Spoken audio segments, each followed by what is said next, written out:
is a presentation of Fox Sports. We are Baltimore. We are Southwest. After sweeping the Royals, the Rangers finished July with an AL high 62 wins. And they begin an 8-game road trip with a 5.5-game lead in the West. Now add to the lineup impact players Carlos Beltran and Jonathan LUCROY. Then mix in hard-throwing Jeremy Jeffrey to a young and talented bullpen, and your Rangers have the look of a team ready to make a long run into the postseason. Tonight from Camden Yards, the new-look Rangers take on the East Division-leading Baltimore Orioles. Next on Fox Sports Southwest.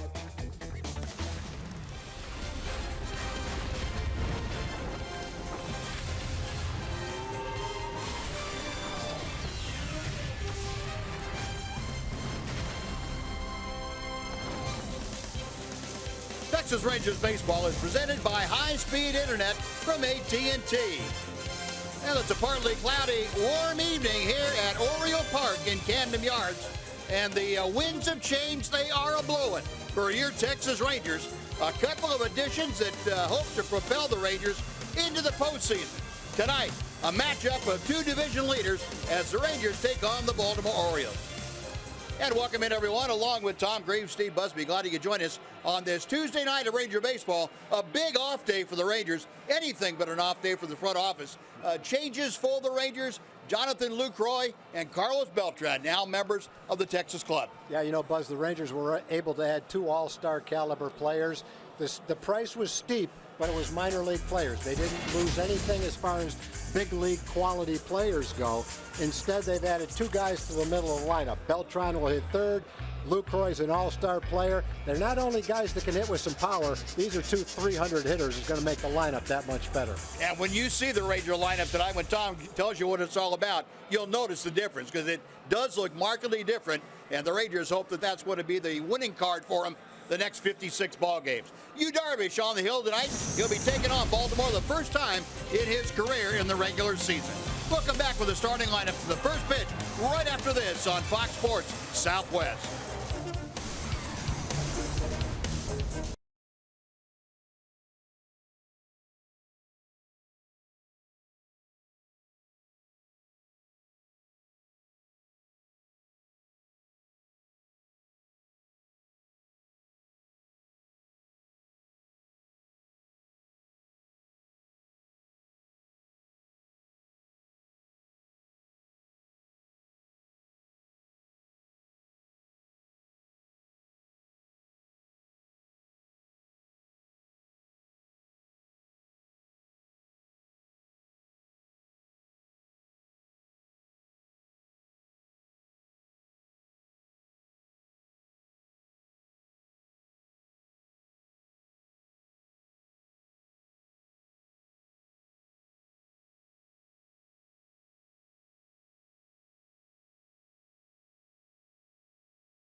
Sports Southwest is brought to you by your Texas Ford dealers. Visit your local Texas Ford dealer today during the Ford Freedom Sales Event and see why Ford is the best in Texas. By AT&T High-Speed Internet. Get a deal worth talking about. Get high-speed internet from AT&T. And by Southwest Airlines. Transparency, low fares, nothing to hide. A nice evening for baseball here at Oriole Park in Camden Yards. Yu Darvish getting set for his first regular season matchup with these Baltimore Orioles. And before we get things underway, let's head down and check in with John Radigan. Yeah, Buzz, you guys talking about the new men on this team. Difficult challenge for an all-star catcher in Jonathan LUCROY because he's got to learn all these pitchers, not just the starters, but the relievers too. And of course, he starts with a baptism by fire. Yu Darvish. I faced him before. I faced him in spring training a couple years ago. He actually hit me in the butt, so I want to get on about that. You know, is that you know, I'm not worried about it. Like I said, the pitching coaches are already helping me out, and I'm going to talk to him, and we're going to get it right.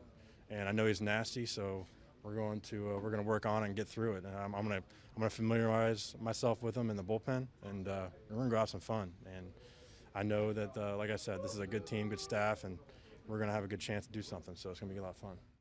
And in this case, of course, nasty is a very, very good thing. When he says you is nasty, that means he's got nasty stuff. Jonathan ready for anything that you might throw at him tonight. Guys, let's get it back up to you. All right, John, thanks very much. Yep. And he wants him to be as nasty as possible. Well, Tom's going to tell you about what's shaping up to be a nasty lineup for the Texas Rangers. Brought to you by Southwest Airlines. Well, you got that right, Buzz. It's going to start off with the left fielder, Jurickson Profar.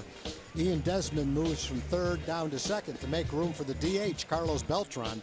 Adrian Beltre mans the cleanup spot. Rougned Odor will bat fifth. The new catcher, Jonathan LUCROY, will catch and bat sixth.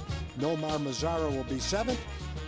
The player of the week, Mitch Moreland, moves down to eighth in the lineup. And batting ninth is the .290 hitting shortstop Elvis. Yeah, Dylan Bundy, the 23-year-old Oklahoman, on the hill for his fourth major league start, facing Jurickson Profar. Profar swing and a miss. Bundy, well above average fastball in the mid-90s, at times higher than that. A sharp curveball and a good changeup. Ranger hitters will try to make him throw strikes early and not expand that strike zone. You start swinging at pitches just out of the zone, it can be a very short night for you against Dylan Bundy. And Jurickson fouls that next pitch away. No balls, 2 strikes. Bundy from Tulsa, Oklahoma, drafted by the Orioles, the 4th overall pick in the draft, the first-round pick by the Orioles in 2011. And he gets a strikeout. There's Profar gone on that 95-mile-an-hour fastball. And we'll take a look at the Orioles defense tonight behind Dylan Bundy. Outfield, Kim, Jones, and Trumbull left, center, and right. Chris Davis and Jonathan Scope on the right side of the infield. J.J. Hardy and Manny Machado on the left side with Matt Wieters catching. And Dylan Bundy on the hill. Well, 1 up, 1 away. Ian Desmond back into that second spot in the Rangers order. Takes the big breaking ball for strike 1 from Bundy. Well, he threw Profar 3 straight fastballs and really overmatched him. But against Desmond, he didn't want to take a chance on a 4th straight fastball, so he tried curveball with him. Chopper right down the line. Machado from behind the bag at third. Goes out Desmond, and they're 2 away.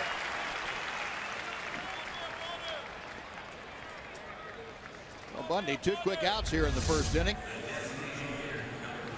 If you want to see a terrific defensive player, all you have to do is watch a number of players on the Baltimore team, but you can start with the third baseman, Manny Machado.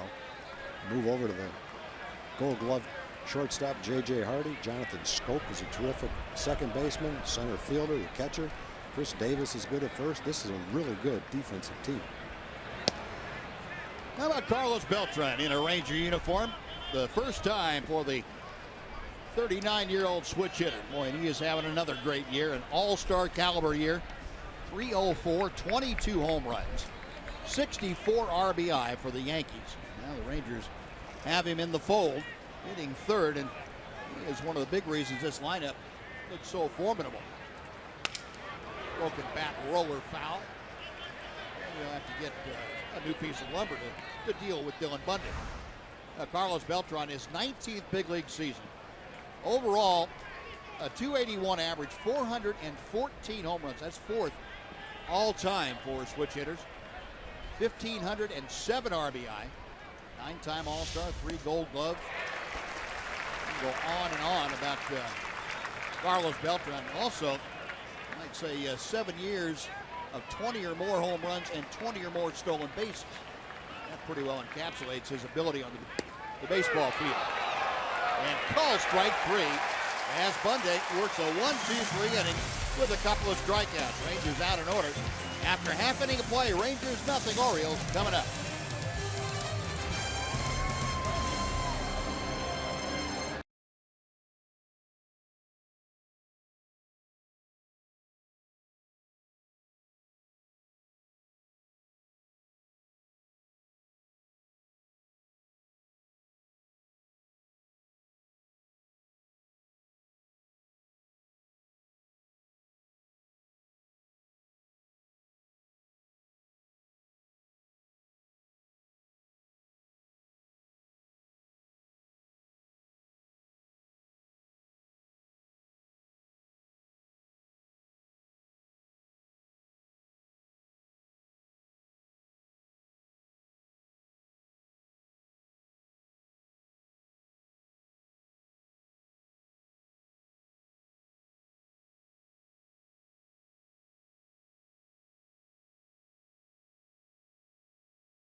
Baltimore Orioles lineup. The Orioles start with a center fielder, Adam Jones.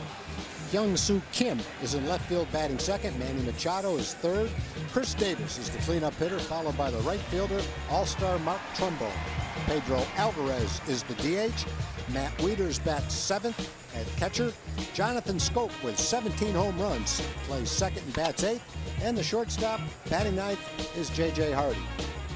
And that is the skipper Buck Showalter's lineup that will face Yu Darvish tonight. The only time that Yu Darvish has faced the Baltimore Orioles back in 2012, the American League wild card game. And Joe Saunders tooled the dandy that night as the Rangers lost their wild card game and lost the rest of their season. It was over after that ball game, a 5-1 defeat to the Orioles. Darvish has not won since coming back off the disabled list. He was trying to pick up a win here tonight in his fourth start in the second half. Well, Adam Jones leading things off for the Orioles. 1 ball and no strikes. Adam Jones, 267 with 20 home runs and 62 RBI. An unlikely guy for your leadoff man, but look at the rest of the Orioles lineup. He sets things up pretty well for him. He's very much a free swinger. He lines one to the gap in right center. Mazara cuts it off, and Adam Jones aboard with a leadoff single.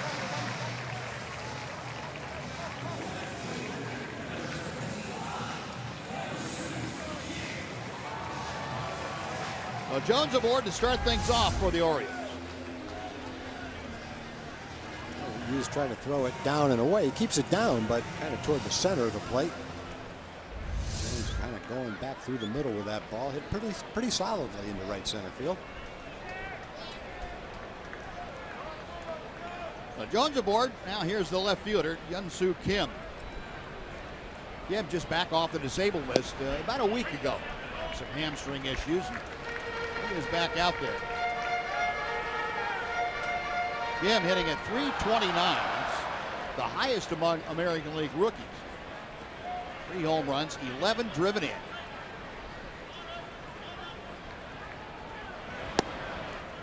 Darvish missing low and inside.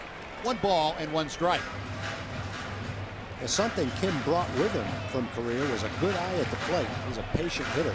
He walked 100 times last year in the Korean League, and this year he's walked 20 times in inconsistent playing time for a .409 on base percentage. So he's hitting for average and patient at the plate. Good number 2 hitter, good top of the order guy, on base percentage guy.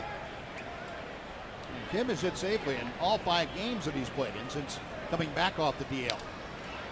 There's a hack at that Darvish offering. And the foul ball makes it 1-2. Well, the Orioles, as we mentioned, the leaders in the East, they are a game ahead of Boston and Toronto. They come in at 59-45. They have the best record in Major League Baseball at home. Buck Showalter's club, 37-16. They were at Oriole Park in Camden Yards. Major League leaders in home runs with 154. Breaking ball evens the count, 2-2. And you gets a lot of his strikeouts on sliders and curveballs that are down, tough to lay off, tight pitches that are out of the strike zone. Kim's a tough guy, it would seem, to get in that way. He's already laid off a couple of those tight pitches. It comes with the patience. Good eye at the plate, recognizes the pitches.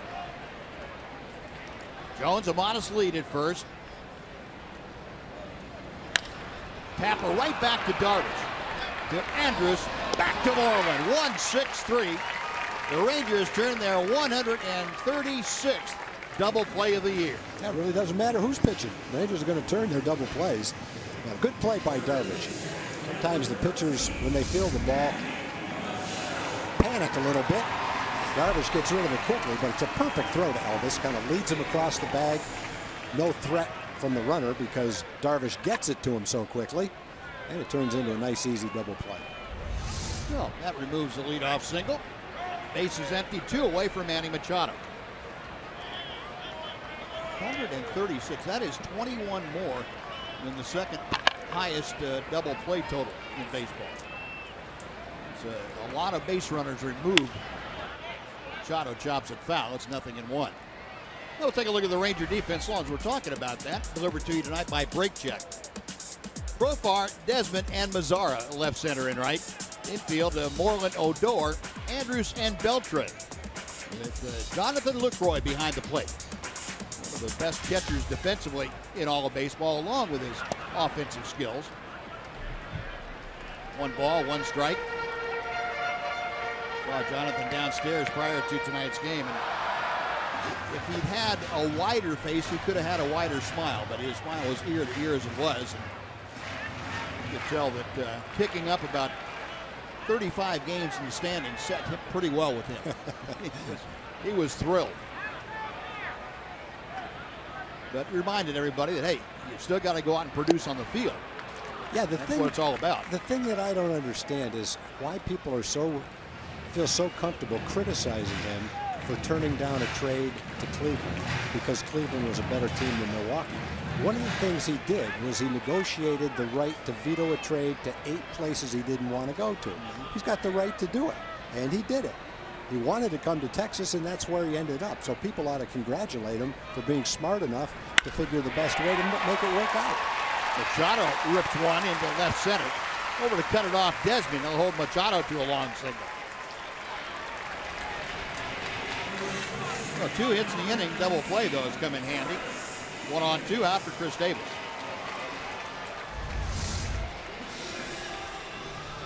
That's a breaking ball that I think would much prefer to get that ball about 8 inches lower and a foot farther outside. But as many home runs as the Orioles hit, especially in this ballpark, I guess you could say, okay, it was only a single, no big damage done, but that hanger to this team gets hit out of the ballpark quite often. And quite a few by this guy at the plate, too. Chris Davis, a towering fly ball slicing down the line and left. It was out of play as Profar, who was playing over in left center field, had miles to run. ball back in the first row. Chris Davis has the nice, smooth, easy swing. And so occasionally he'll hit a ball to left field that it looks like he's popped it up and back a shortstop. And like the one he hit right there, that ball wouldn't have gone out of the ballpark. It was only about 10 feet away. And when you watch him swing, watch the ball come off the bat, it looked like it would go halfway to left field. But they carry, boy. Yep. Now Davis, 222 average. 22 home runs, 59 RBI. Davis and his predecessor in the lineup, Manny Machado, both with 22 round trippers. Team leader Mark Trumbo will follow Chris Davis in the order. The ball and a strike as Darvish checked Machado at first. That foul ball will make it a ball and 2 strikes. You know, Chris Davis, along with the other things that he does so well, and that driving in runs and hitting the ball out of the park, is 5th in the American League in walks. Walked 58 times. The on-base percentage not really equal to the batting average. Batting average low, but the on-base percentage way up there.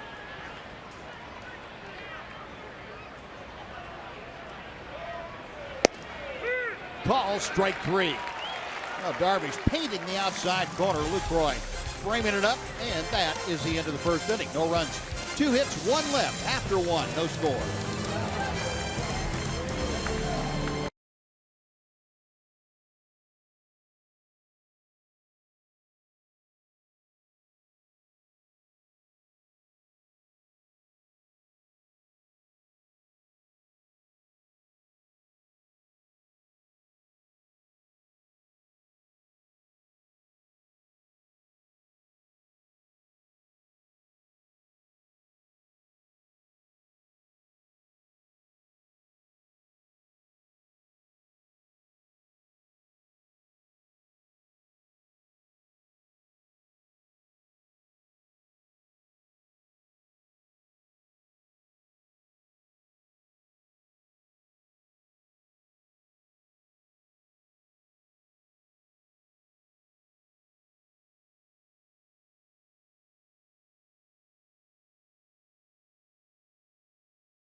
Now make sure and mark your calendars. The next Texas Chili Company Dollar Hot Dog Night is coming up on Wednesday, August 10th.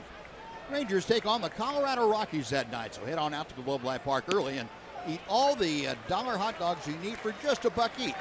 Get your tickets today at TexasRangers.com, or you can call 972-RANGERS. Adrian Beltre starting off the Rangers second. Beltre, Odor, and LUCROY. And Adrian, soft tapper out to second. Scope throws him out, 1 gone. Well, 4 up, 4 down for Dylan Bundy. 23-year-old made his major league debut in 2012 at the age of 19. Worked 2/3 of an inning. He and Manny Machado, both under 20 years of age when they came up that year. And Machado has moved along developed into an all-star third baseman. And Orioles still have high hopes for Dylan Bundy. Judging by the way he's throwing the baseball, you can understand why. Yeah, he's had Tommy John surgery. He's had shoulder issues. Hasn't pitched very much at all. Coming into the season, he had to make the big league team or go through waivers. He only had 167 minor league innings, which isn't very much for a high school player.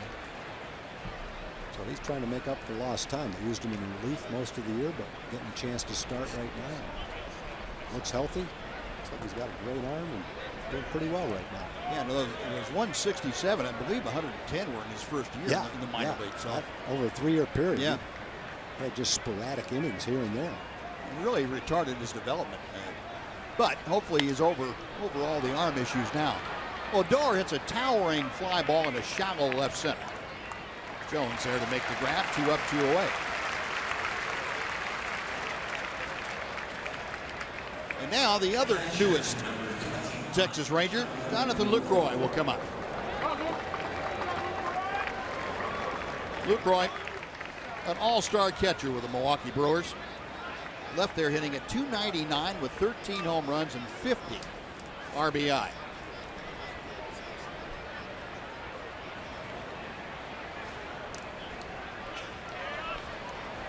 Bundy's first pitch. Fastball that's a little bit high for ball 1. LUCROY in his last 51 ball games has been a .320 hitter. So he has picked things up just a bit. 2-0.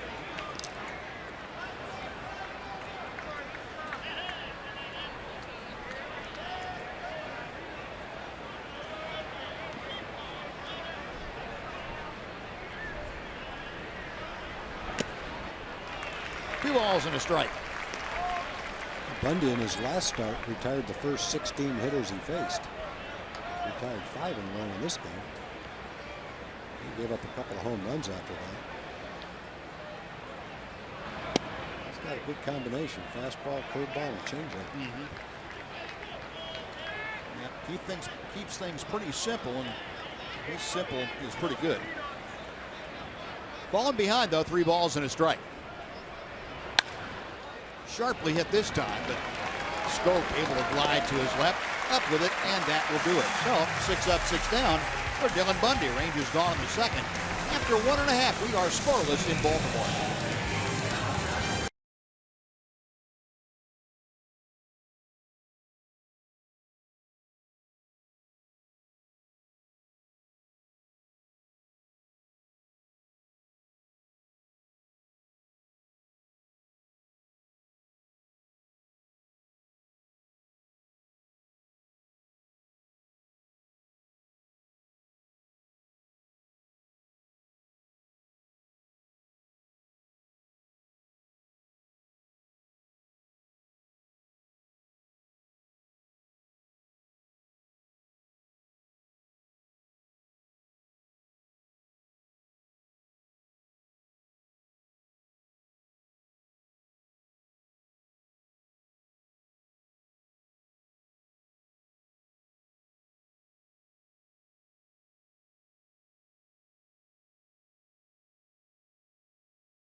Texas Rangers baseball on Fox Sports Southwest is brought to you by your Texas Ford dealers. Visit your local Texas Ford dealer today during the Ford Freedom Sales Event and see why Ford is the best in Texas. Oriole Park in Camden Yards. The B&O Warehouse out in right field, setting the scene for a great baseball venue in downtown Baltimore, in the Inner Harbor.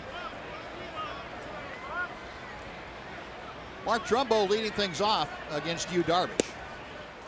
And Trumbo, the major league leader in home runs with 30 of them. Take strike 1.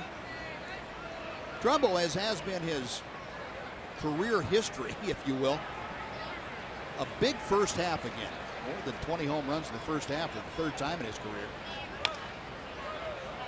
Then he seemed to trail off. He did that with the Angels, and I remember a couple of times it looked like he was going to be a 40 or 45 home run guy, and ended up right around 30. Most hitters are streaky, but he kind of takes it to a whole different level. When he's hot, best thing you can do is walk him. Yeah. And you might face him when he's not hot. It's not that big a challenge. 0-2 pitch, got him swinging. Good luck hitting that thing. That wasn't the Uncle Charlie, that was the Lord Charles. That's how big and quick this thing is. Ooh. I'm not sure a tennis racket would have helped. That has some teeth to it. Man. Well, 1 out, second strikeout for Yu Darvish.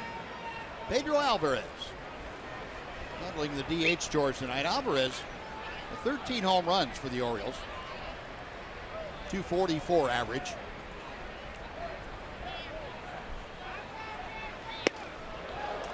Nothing in one. One of the guys that Jonathan Lucroy is very familiar with. Have a look at that last strikeout. And the only chance you've got on that pitch is to take it and hope the umpire calls it a ball. Yeah, Mark's not the only one that would have missed that pitch. That pitch is going to get anybody. Trumbo would agree with you. Yeah, he's saying if he throws me that all night long, it's going to be a long night. Hopefully he hangs one. Off the end of the bat, foul back and out of play. It's 1-2. Alvarez, last 4 ball games, started to pick up the pace offensively. A 375 mark, a home run, a couple driven in. Alvarez had a good road trip. The Orioles just getting back from Toronto where they battled the Blue Jays. Got him swinging. A little extra gas upstairs. And that is second strikeout in this inning. Third in a row for Yu Darvish. 2 gone. Pretty well executed fastball. Watch Lucroy. He's got his glove a little bit higher. And Darvish throws it a little bit higher, right at the top of the strike zone. A little tailing action on it. And he gets it.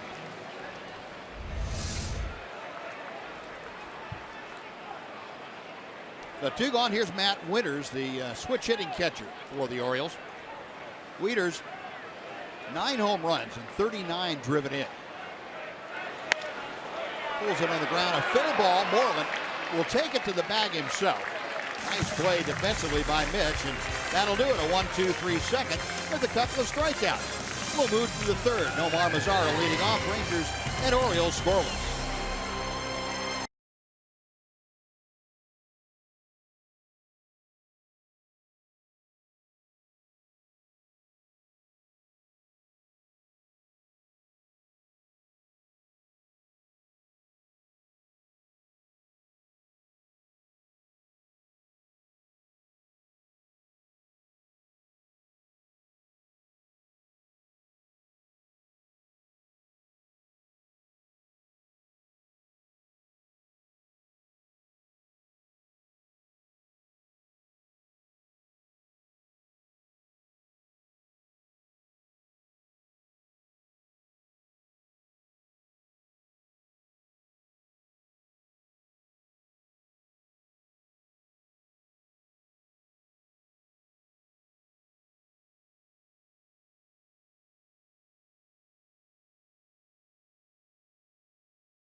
The game is coming up on August 11th. The Rangers face the Colorado Rockies. It's a 105 game.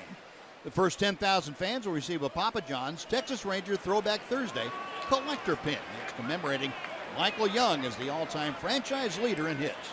Get your tickets today at TexasRangers.com. You can call 972 Rangers. Well, Nomar Mazara leading off the Ranger third. It's the bottom third of the Ranger order. Mazara, Moreland, and Andrus to face Bundy. Chopper to the right side. Scope does a 360 and throws out Mazara. Nice play by Jonathan Scope.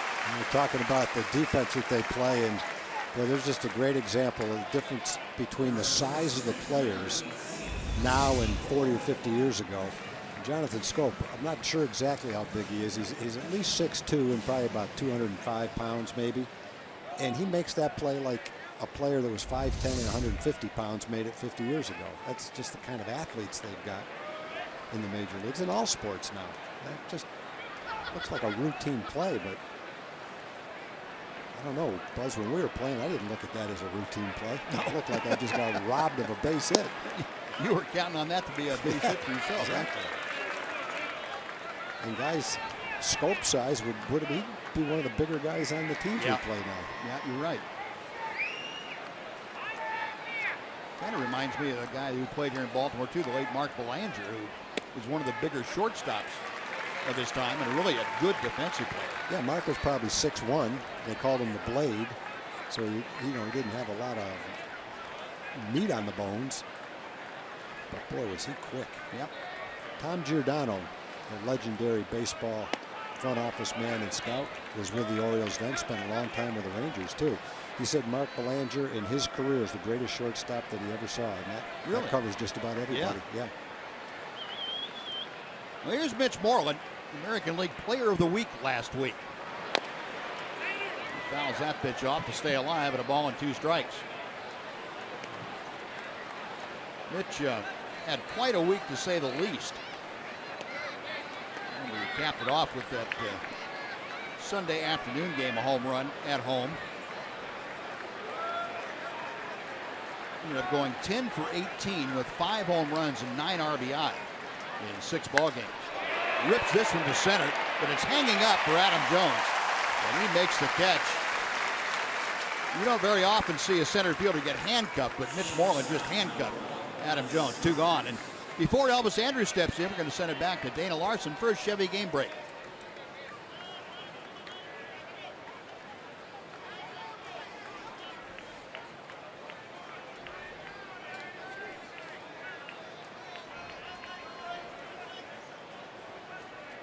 All right, Dana, thank you. Yeah, if Mitch had got that ball way up in the air, the people sitting on top of the backstop out in center, backdrop in center field might have been endangered. Boy, he's right on everything right now. He sure is. That's as hard as any of the home runs that he hit. Well, one thing about adding both LUCROY and BELTRAN to the lineup is you have Elvis Andrus now batting 9th. Not a bad number 9 hitter. No, getting 290. And then when Chu comes back in the leadoff role, now you've got a 20 home run guy with 40% on base potential batting leadoff too. Yeah. It just gets even better and better. Watch Shin-Soo Choo this afternoon take some batting practice and hit some off Derek Holland. Swung the bat pretty well. They're going to wait, see how he handles coming back tomorrow to decide what to do with it. Well, it's another 1-2-3 inning. Machado throws out Andrus. 9 up, 9 retired. Dylan Bundy perfect through 3 after 2.5, no score.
quite the way that Colin Cowherd and Jason Whitlock do. The brains to know and the guts to say. Gets Colin and Jason on FS1's new daily sports talk show, Speak for Yourself. That's weeknights at 5 p.m. Central.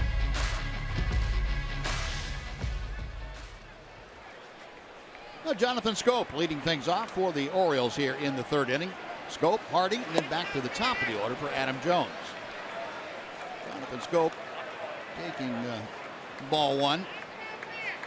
287 average. And again, the young second baseman having a good year offensively. 17 home runs. And he has driven in 59. And tells you how deep this lineup is, too. You got a guy with those numbers, and he's batting 8th in the order. Schoop hit 15 home runs last year and missed close to half a season, so he was on pace to do the same thing last year that he's doing right now.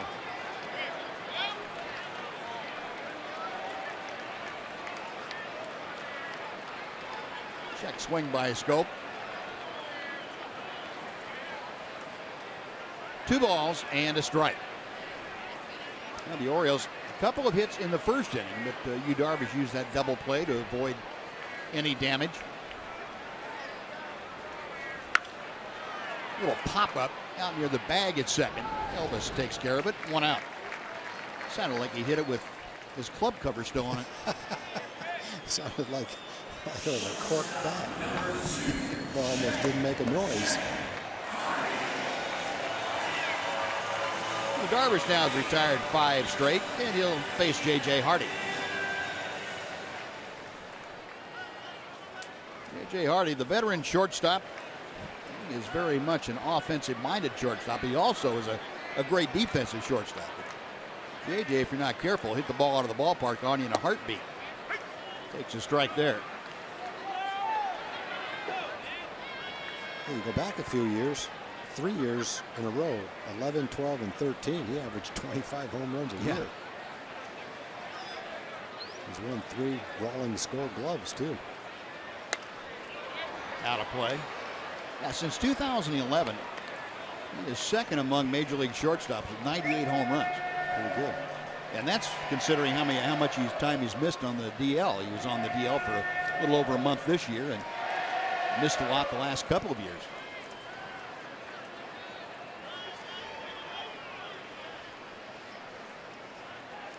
Nothing in 2 the count.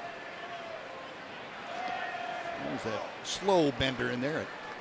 Just under 70 miles an hour. 1 ball, 2 strikes.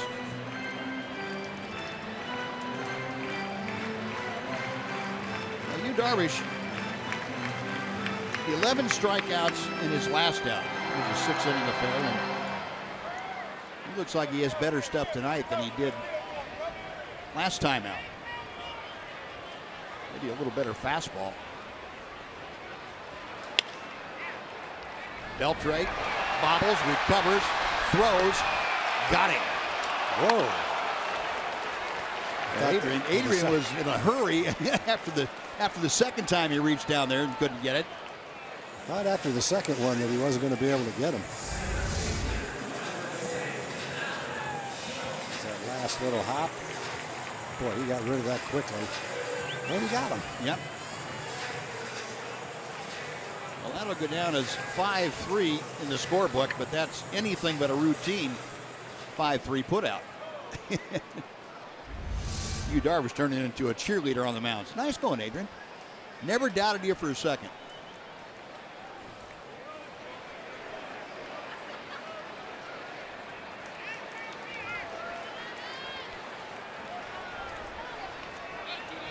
So now the Orioles go back up to the top of the order for Adam Jones. Jones singled into right center as he opened up the first inning for the Orioles.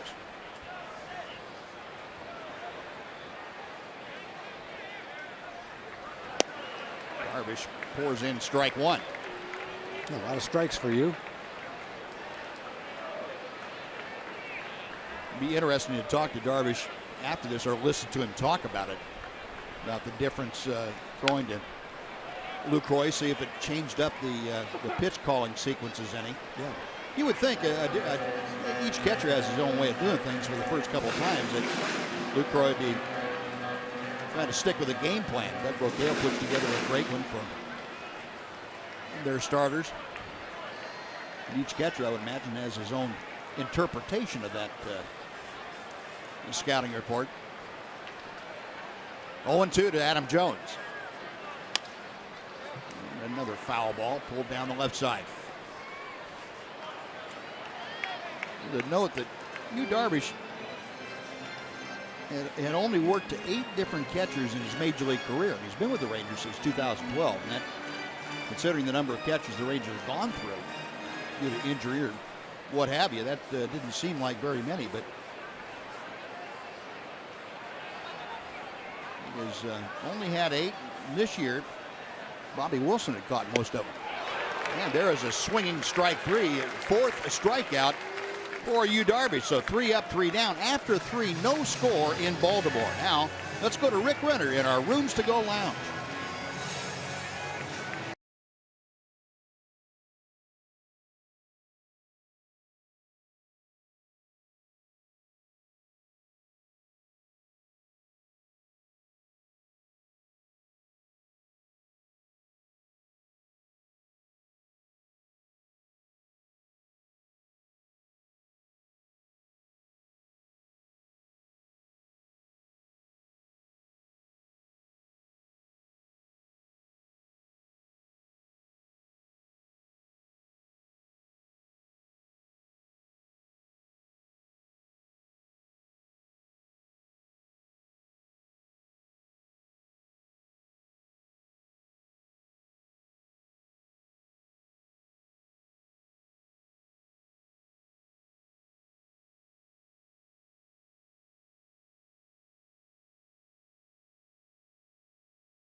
Now Rangers getting ready to start the 4th inning of play here tonight. Scoreless game. Rangers still looking for their first base runner. And Jurickson Profar lifts one in the air to right field. Even though it's short out there, that's not quite going to threaten the outfield wall as Trumbo makes the grab. 1 pitch, 1 away here in the 4th inning, and Ian Desmond stepping in. Well, he had a good swing, good trajectory, but hit it off the handle. That's why it didn't get to the warning track. Good fastball by Bundy. Got it in on him. Well, Dylan Bundy's 10 consecutive outs to begin things. Ian Desmond rounded out to 3rd back in the 1st inning. Ian had Sunday off for just the 2nd time this year, missed a ball game. Jeff Anderson said getting Desmond back into the 2nd slot was important to him. He thought that utilizes the skill set of Ian Desmond in the best way for the ball club. When you are able to put Beltran batting 3rd, it allows Desmond to move up that spot. So that way you can utilize his speed a little bit better and give Beltran the RBI opportunities that you hope for. That's in for a strike. 1-2 now. But Ian trying to regroup. He has had a tough 2nd half, the several weeks that it's been since the break.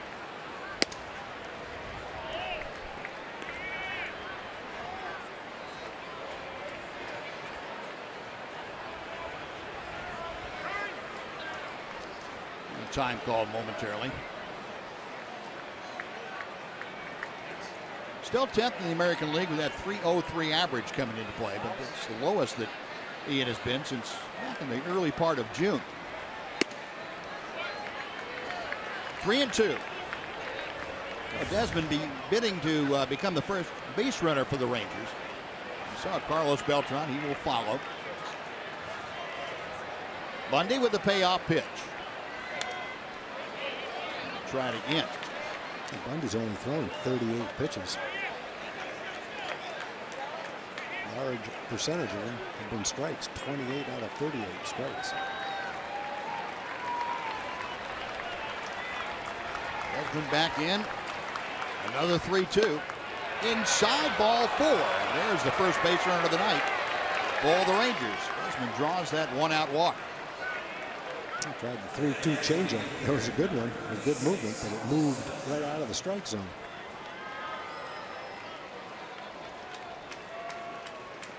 No, Carlos Beltran, who was called out on strikes in the first, steps in. Beltran, as we talked about, the switch hitter. Takes low for ball 1. At the time of the trade, Beltran was leading the Yankees in hits with 109. Also in home runs, RBI, and he was tied for first in double. He has 21 doubles. He has really been having a good year offensively. Rangers certainly making the trade, hoping that he'll bring the same thing over to the Rangers. That's what they're looking for from the veteran. And over the years, Carlos Beltran has been not only good down the stretch, but into postseason too. Better than a 300 hitter in all of his postseason activity. A quick shout out to some Ranger fans. Liz McCoy is here. She'd like to say hi to the Texas Rangers Women's Club back home. Andrea and Jackson English from back home are here, and on their summer trip, Dwayne and Wendy Fry with sons Luke and Kyle are also here, big Ranger fans. Glad you're here at the ball game, and I suspect you're just a small percentage of all the Ranger fans that are here. He picked a good night for it.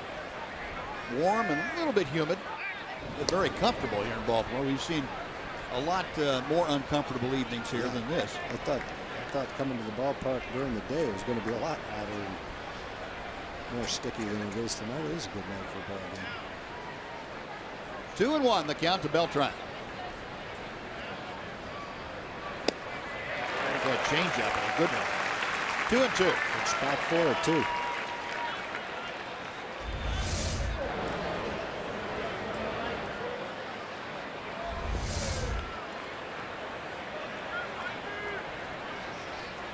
Bundy peering in for the signs, picks out one.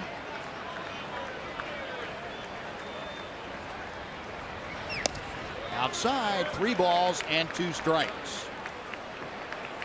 Well, Jeff Bannister talking about using the speed of Ian Desmond will probably turn him loose on this 3-2 pitch. Beltran hitting third. Adrian Beltre will follow. There goes Desmond, and the pitch is swung on and foul tip to strike. The throw, and they get it. Oh, that throw by Wieters right on the money. Well, to strike them out, throw them out, double play, and the Rangers' fourth has come to a close. After 3.5, it's still a scoreless ball game at Oriole Park in Camden Yards.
on Fox Sports Southwest is brought to you by Southwest Airlines.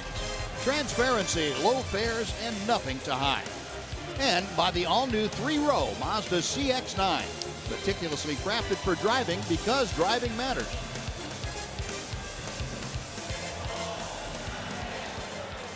A nice crowd on hand here on this Tuesday evening at Oriole Park in Camden Yards. Scoreless ball game with the Orioles with the only 2 hits of the game as they come to bat in the bottom of the 4th.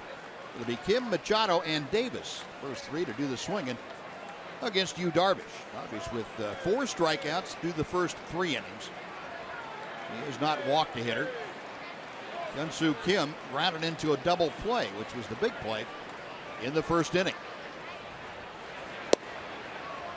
1 ball and no strikes.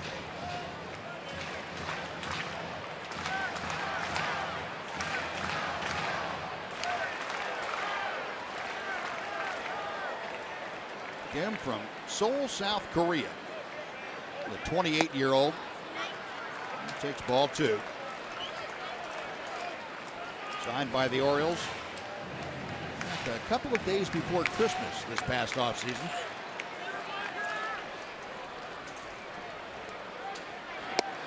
Darvish pumps a strike on the inside corner.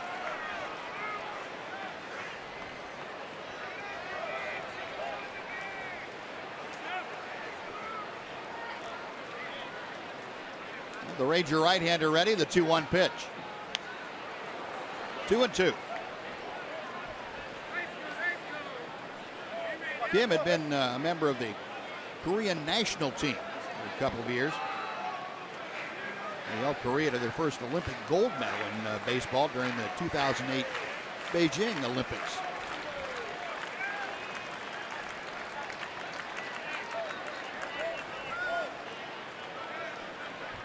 Darvish, long look into Jonathan Lucroy, and both of them trying to get into a rhythm with each other. Now Darvish nods in agreement. Little looping drive to right. That's going to settle in for a base hit. And Kim opens the Oriole 4th with a single to right.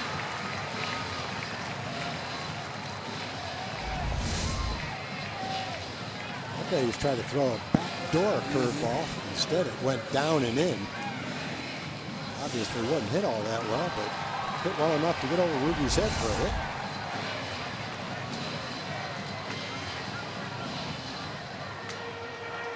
The 1-0, nobody out. Now the middle of the order coming up. Manny Machado, who laced a single in the left center.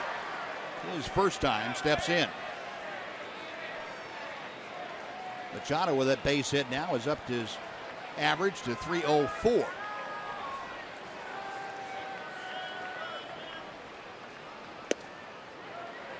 One ball and no strikes.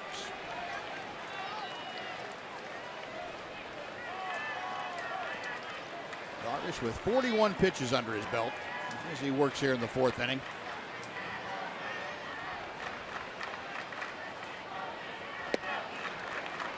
At the knees, 1 ball and 1 strike. A base hit from Machado in the first, snapped an 0 for 8 that he had been in. He is such a consistent hitter, though. 3rd in Major League Baseball, 30 doubles this year. Again, and he has been a doubles machine, an extra base hit machine. Adding the home runs, he's 12th. Along with his teammate Chris Davis with those 22 home runs. You remember when J.J. Hardy was on the disabled list with that broken foot this year. Machado slid over and played shortstop. And he has half of his home runs, 11 of them, as a shortstop. It's a little bit low. 2 balls and a strike. Yeah, it's kind of interesting when you look at Machado's 2013 season. He hit 14 home runs and 51 doubles. And then 2 years later, he hit 30 doubles and 35 home runs. In each case, there were 65 total doubles and home runs. The doubles went way down and the home runs went way up. would almost suggest that the doubles started going a little bit farther and turned into home runs. Yeah. When he was younger. Yeah. More of a line drive, doubles type hitter. A couple years later, he got a little bit bigger, a little bit stronger, a little bit more experienced, and started converting some of those doubles into the long ball.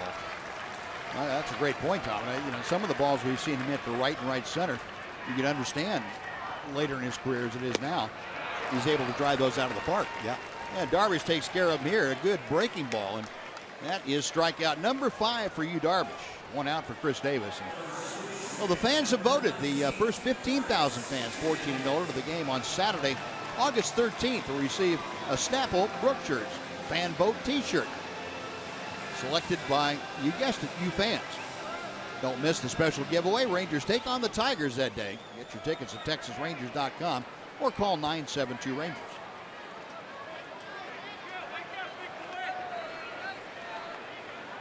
Now 1 out with Kim still at first. Here's Chris Davis, who was called out on strikes in the first. 0-1.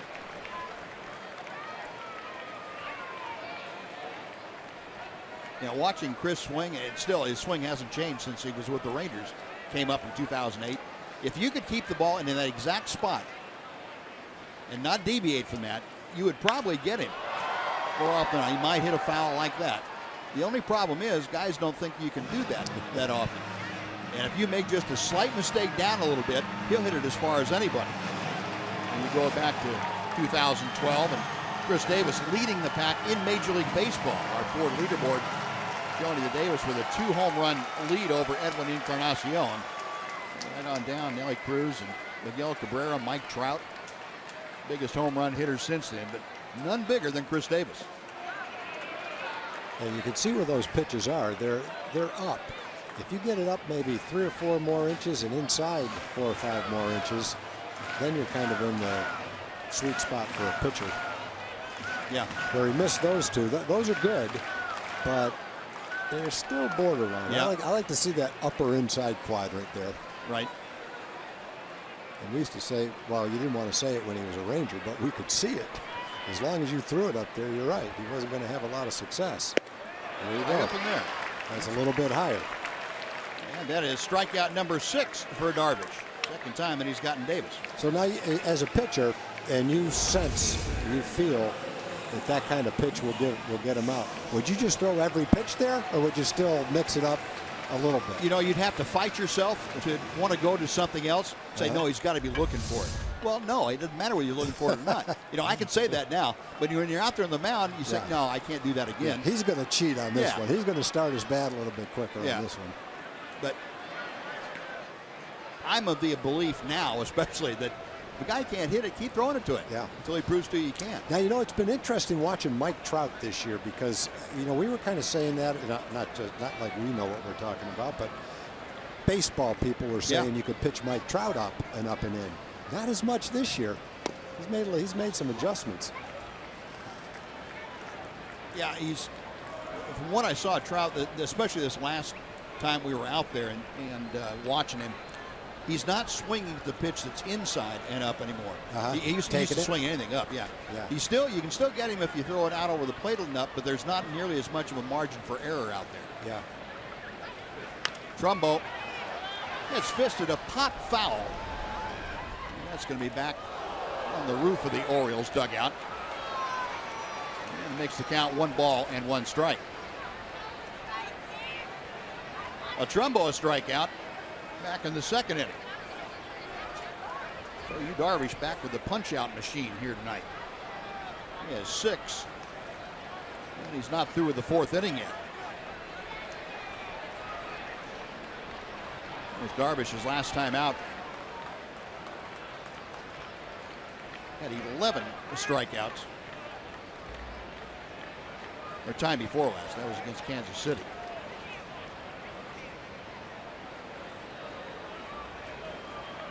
Last time out against Oakland, he only had 6.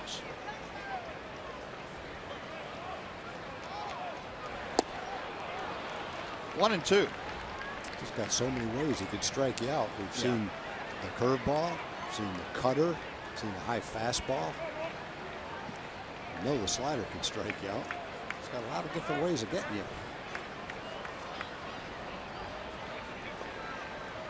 Jonathan LUCROY, as you heard him, LUCROY said, well, he faced Darvish before and he hit him right in the rear end with a pitch. Said he won't forgive him for it, but he'll work with him anyway. Just kidding.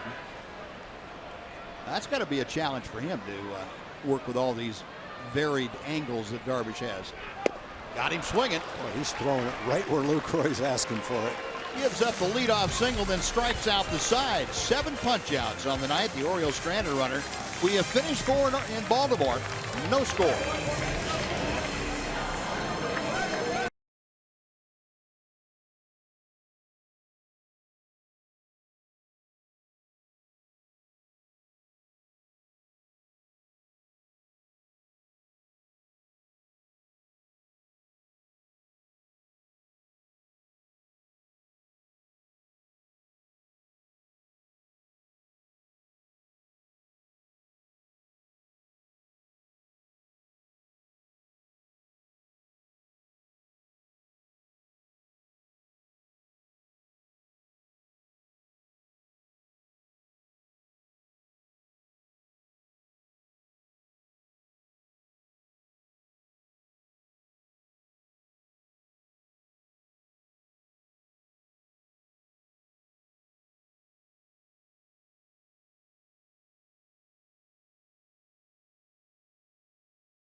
Yards, it's the Orioles against the Rangers. Rangers added 2 All-Stars in the trade deadline deals, but Thad Levine, the assistant GM, says one of these guys is more than just an All-Star.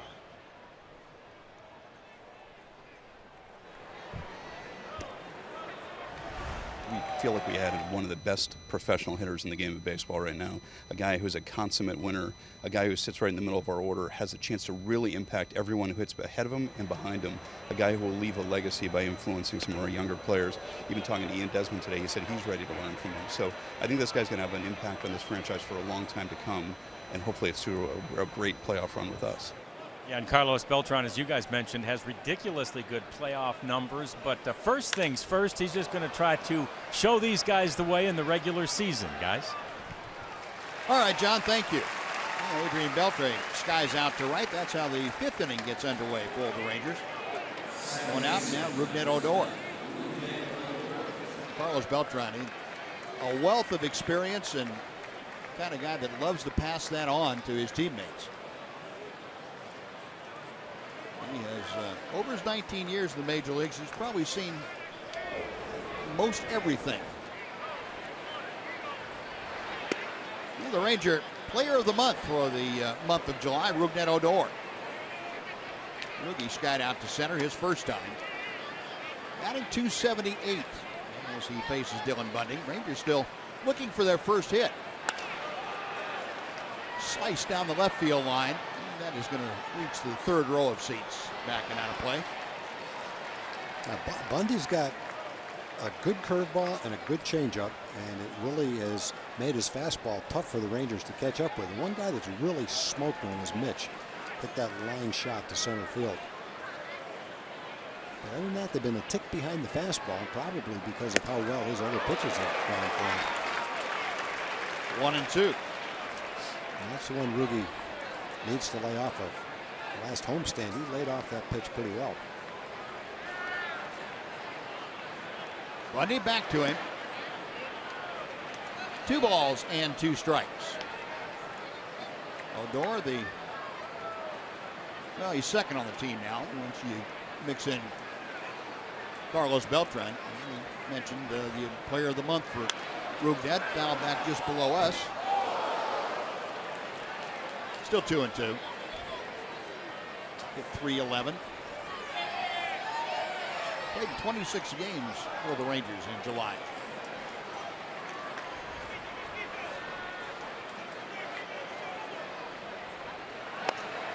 It's off the end of the bat, and that'll squib off foul.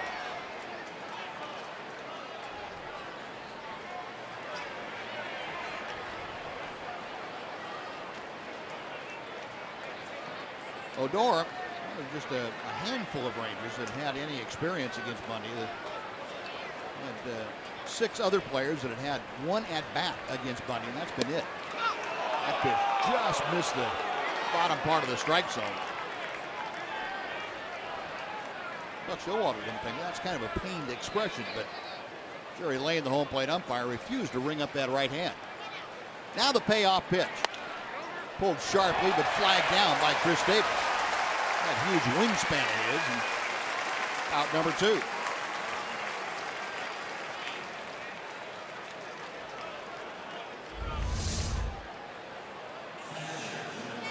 Yeah, Chris is a really good first baseman. Good arm, a lot like Mitch. Good hands, good arm. Big guy, but he moves pretty well. So, Jonathan Lucroy for his second Texas at bat. Rounded out to second to end the second inning. 1 ball and no strikes.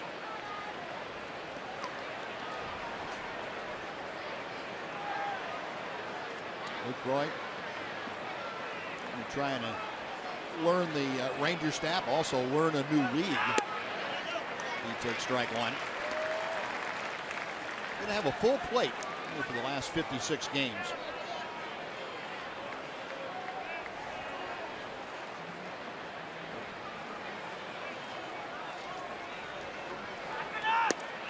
Two and 1. Lucroy left the Milwaukee Brewers. Milwaukee 10 games under 500, 16 and a half games out in the National League Central. So he picked up a few games.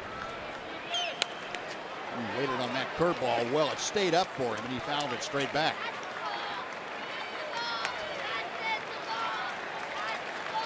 You look at the OPS by catchers, on base plus slugging by catchers. Since 2012, only Buster Posey with a higher figure than Jonathan Lucroy.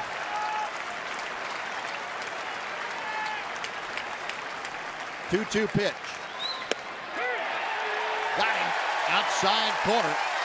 Jerry Lane rung him up. And Dylan Bundy with his 4th strikeout of the night. Rangers gone in order halfway through the game. No score.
busy trade deadline day and leading up to yesterday. 18 trades involving 49 players yesterday. Most deadline day deals in at least the last 20 years. Only 3 teams did not trade any players. That's Philadelphia, Colorado, and Detroit leading up to yesterday. And 3 teams made 5 different trades since July 14th. Yankees, Toronto, and San Diego all had 5 different exchange of players. Well, a lot of folks busy and a lot of front office folks probably in need of a vacation here today. I like to be on the side of the Ranger trade. When the players are coming over here, you see them, you have seen them, you know who they are, you know what they do, and you have a pretty good idea what to expect. When you're the Yankees and you've acquired, let's say, 10 prospects ranging from great to pretty good. It all looks pretty good, but you're still holding your breath because you don't have the slightest idea if 1 or 10 or none of them are going to be frontline big league players. Well, I kind of like the kind of players the Rangers are. Sure. Well, the Yankees spin on the whole thing is, okay, now they've got 7 of the top 100 prospects in all of baseball. Well, that's great, but you know that and $5 might get you a cup of coffee in New York. I'm not sure about the $5 anymore. Yeah, the one thing you can say about it that's always been true: the more you've got, the more that will filter through to the top. Right. If you have 1 or 2, forget it. If you're looking for a frontline starting pitcher and you've got a couple of good prospects in the minor leagues, forget it. If you've got 4 or 5 really good ones and you're hoping to get 1 good starting pitcher, now the odds are getting to be a little bit more in your favor. That cutter / slider that Yu Darvish featuring in there, and Pedro Alvarez didn't have much of a chance, even though it was a 2-1 count. Now it's 2-2. And if there's one team that would rather be acquiring the kind of players the Rangers were acquiring, it's the Yankees. Yeah. They don't want to be in the position they're in right now. To their credit, they've kind of sucked it up and said, this is what we've got to do. And that's good for a team like the Yankees, who seems like they're perennially doing what it has to be done to stay competitive, even knowing the long-range goals aren't going to be met that way. But they've been in it for the short haul year after year, and finally got to the point where they said, hey, we got to take a step back and regroup here. Now Darvish with another 2-2 pitch. That ball's hit well to right field. Back and gone. Just to the left of the scoreboard. And the home run by Alvarez is 14th of the year. The Orioles have a 1-0 lead. Just a low line drive that happened to be about 5 or 6 feet to the left of the scoreboard extension. That pitch looked like a cutter, maybe. Not really an off-speed pitch, not the velocity of his fastball. Yeah, it is a cutter.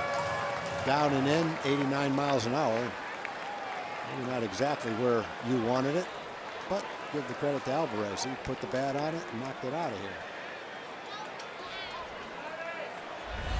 Oh, 1-0 Baltimore. Now Matt Wieters, the catcher, takes high and outside for ball 1. Wieters rounded out to first back in the 2nd inning.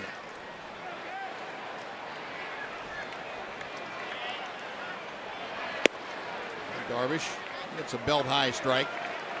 For Darvish, that home run allowed just the 4th of the year in some 37 innings.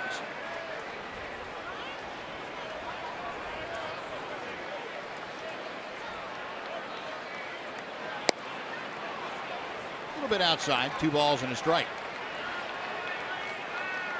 Wieters a .236 average.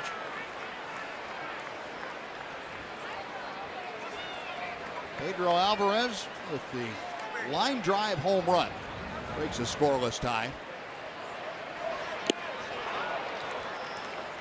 2 balls, 2 strikes. And for the Orioles, that is their major league leading 155th round tripper of the year. They're 83rd in this ballpark. They've got 83 home runs here in 54 home games.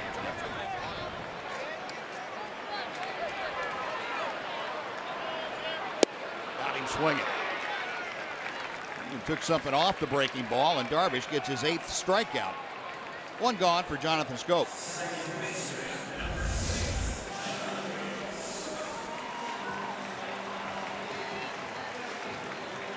the left-handed swing at the pitch that Trumbo missed. Doesn't matter whether you're left-handed or right-handed, trying to hit that kind of a breaking ball.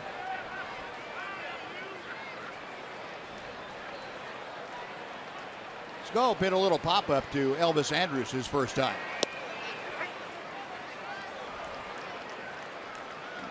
Darvish, out of his 65 pitches, 46 strikes, 19 balls. He has been all over the strike zone this evening. 8 strikeouts in 4 1/3 innings tonight.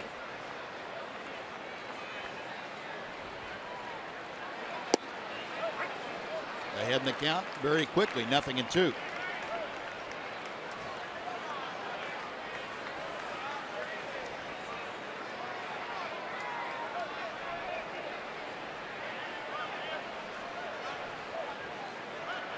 Now Darvish set.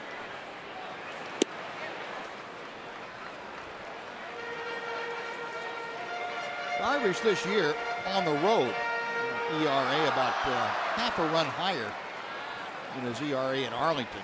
3.54 on the road and 3.02 at home.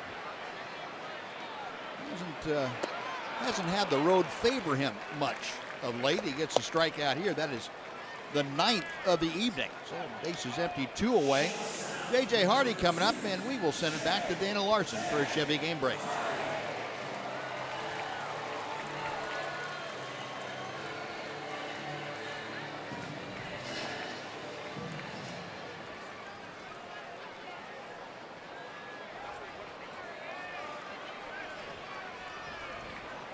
Wow. All right, Dana, thank you. Indians have pretty much the best pitching in the American League, and last night Salazar got bombed. Tonight Carrasco's getting bombed. 2 of their best. 12-5 last night, 8-0 today.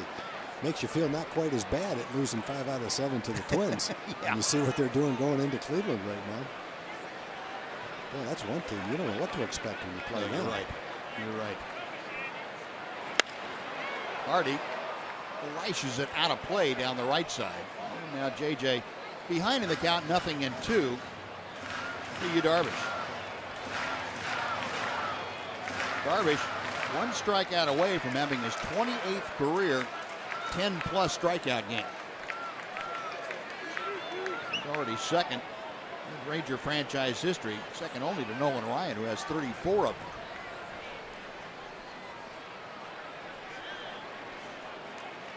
The 0-2 pitch.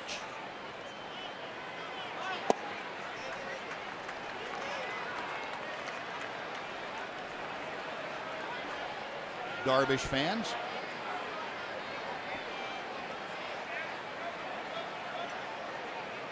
Recording it for posterity, I hope.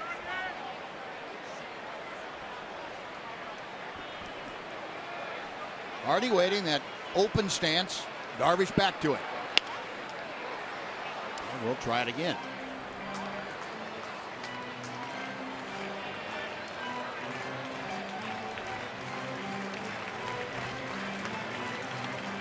We're talking about Yu Darvish. Our Kubota power stats for this evening.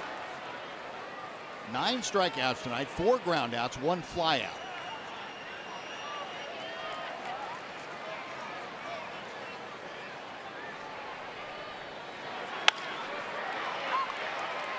Andrus behind the bag at second, throws out Hardy, and that will do it. But the Orioles on the board on Pedro Alvarez leadoff home run. After 5, Baltimore 1, Texas 0.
Tonight's jackpot is $300 and dinner for two at Sonic Drive-In. If a Ranger hits a home run during this inning, Johanna B. May from Clyde, Texas will win $300. And if a Ranger hits a grand slam this inning, Johanna is going to win $25,000. You can register at any participating Sonic restaurant. Now, Nomar Mazara leading off the Rangers' sixth. And, Dylan Bundy has given up just one base runner. That was on a walk to Ian Desmond in the fourth. He was erased on a strikeout, throw him out. Mentioned in Bundy's last start, he retired the first 16, got into the sixth inning, then walked the batter, gave up a home run and another home run. Was gone before the end of the sixth inning and lost that game 3-0. But for 5 innings and into the sixth, it was a dominating performance and kind of almost in the same position he was last time, except for the walk. Yeah. 2-1 pitch to Mazara. Jammed him. Machado. One gone. Yeah, one thing working in his favor in this kind of a game is his pitch count. He's only at 65 pitches. Someone had a no-hitter the other day, but it was like 89 pitches after 7 innings. And you know, Danny Duffy last Danny night. Duffy, yeah. Best thing that happened to Ned Yost was he gave up a hit in the 8th inning. Didn't have to worry about leaving him in there for 140 pitches. But if the game keeps going Bundy's way, his pitch count is such that it's not going to be a problem. Now here's Mitch Moreland. Big strike, nothing, and one. Our TXU Energy Power Player to watch, Mitch Moreland. Month of July hit .339 with 7 home runs, 12 RBI, and he had the best slugging percentage in all of Major League Baseball, .750.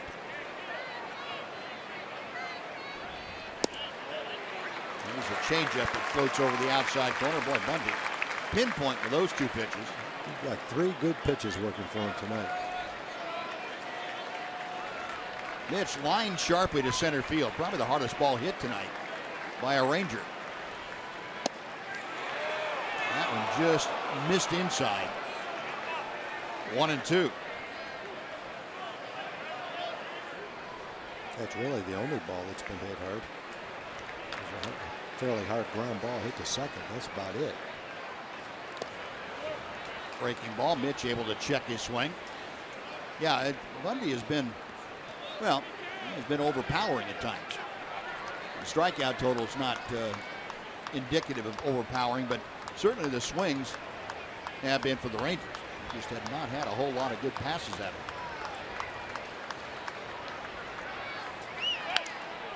And Mitch swung a pretty good changeup away. Still 2-2.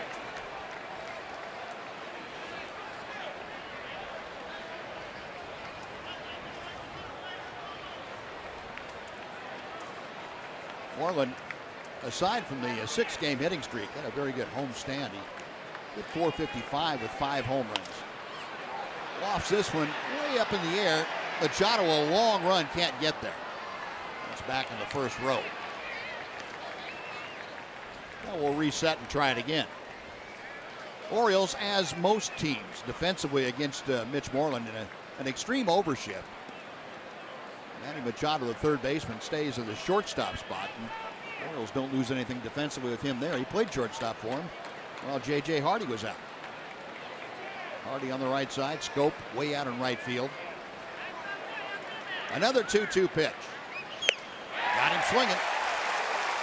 Bundy with strikeout number 5. 2 gone. Well, the way he's pitching right now, I feel like it almost takes a home run to tie this game up. Rangers are facing a pitcher at the top of his game, and so it'd be hard to string together a bunch of hits. So I'll take the long ball. Yeah. That's a good point. Well, here's Elvis. A soft ground ball to third. Back in the third. Line drive, base hit to center field. Major first knock of the night. And Elvis got a high fastball, and he loves the high fastball. And Dylan Bundy receiving a nice ovation. Many folks standing here at Oriole Park in Camden Yards. 5 2/3 innings of no-hit baseball. Elvis breaking that up with a solid base hit to center. Any organization's goal is to draft young pitchers, develop them, and watch them flourish at the big league level. And if Bundy stays healthy, he's the kind of guy that could do that. Mid-90s fastball with the other 2 pitches that he's got. A pretty good glimpse of it in his last start. And tonight, a little snapshot of what you hope he's able to do consistently year after year. And a big part for him, based on his early career, is whether or not he can stay healthy. That remains to be seen. Yeah. That ultimately determines whether or not you become a great pitcher. You can't stay healthy, pretty much for you to succeed over the long haul. Now, Jurickson Profar tonight has struck out and fly to right field. Elvis with very good speed at first, and Bundy paying close attention to him with a 1-0 lead that he's trying to protect. Elvis, of course, batting in the 9th spot with 2 outs. An ideal spot for him to try and swipe second if he can get the jump. Profar fouls that pitch off, 0-1. The reason I say that is that even if you get thrown out, you still have the top of the order to start the next inning. But Elvis this year, 13 out of 20 in stolen base attempts. It has not been one of his better years as far as percentage stealing.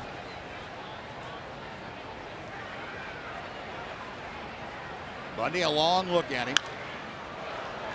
Now ahead in the count, 0-2 with Jurickson Profar.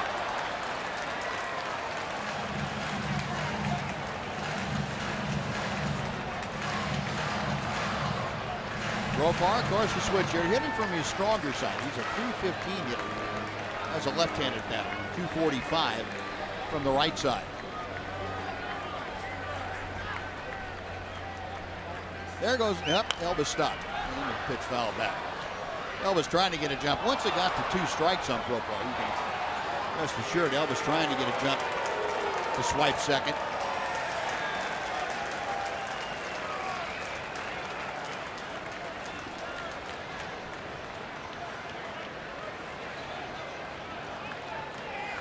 Outfield playing Profar around to the left side. Infield straight away.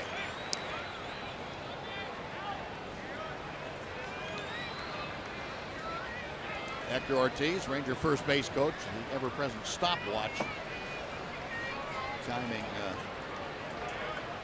the move to home plate, the move to first by Bundy. Also the time of Wieters throwing to second.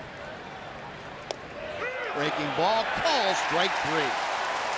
Jurickson frozen at home plate, and Bundy has his 6th strikeout. Rangers get their first hit, but strand a runner.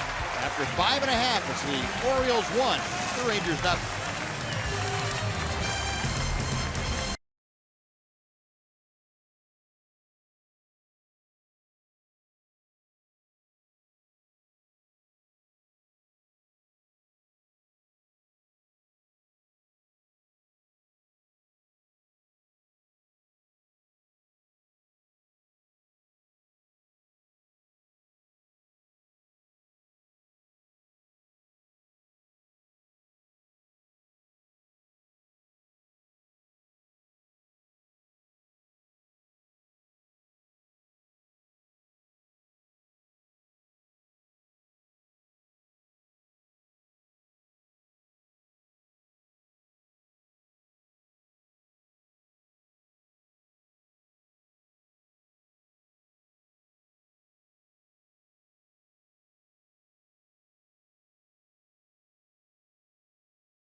attending the game on Sunday, August 14th will be treated to an Adrian Beltre removable helmet bobblehead. That's courtesy of Ditto Tires. Be one of the first 15,000 fans in Globe Life Park for the Rangers-Tigers game that afternoon to collect this one-of-a-kind bobblehead. Find your tickets at TexasRangers.com. Remember, remove Beltre's helmet at your own risk. Adrian gets a little bit cranky. You start patting him on the head. Well, Yu Darvish back to the hill. 9 strikeouts tonight for Darvish. He's given up just the 1 run on Pedro Alvarez home run. Going to Adam Jones at the top of the Oriole order. He's fouled out of play for strike 1. Jones has singled and struck out tonight.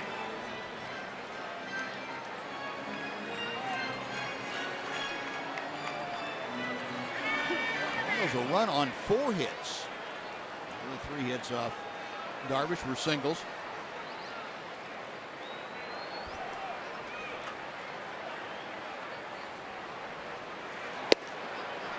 Nothing in 2. Well, that cut fastball tonight has been a big weapon for Yu Darvish.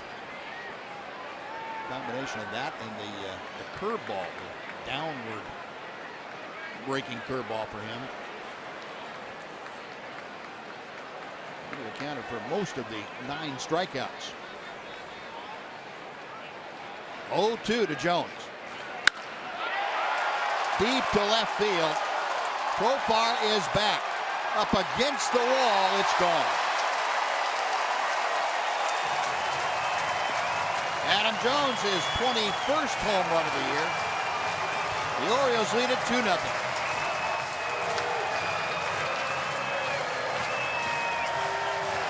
I wouldn't hit all that far, but it was far enough to be a home run in this park. A high fastball, probably not a strike. Take a look. Trying to throw it up and away. Got it up.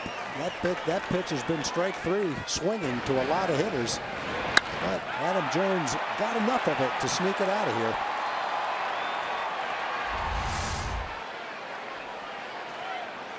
No, Hyun-Soo Kim now takes ball 1. So far. Front row. Yep.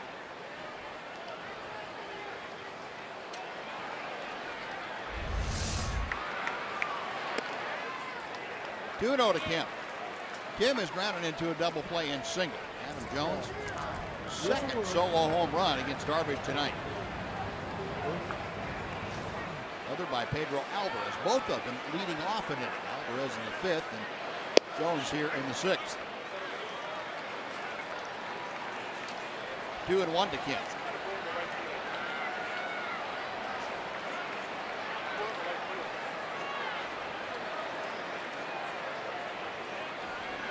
Darvish to the plate.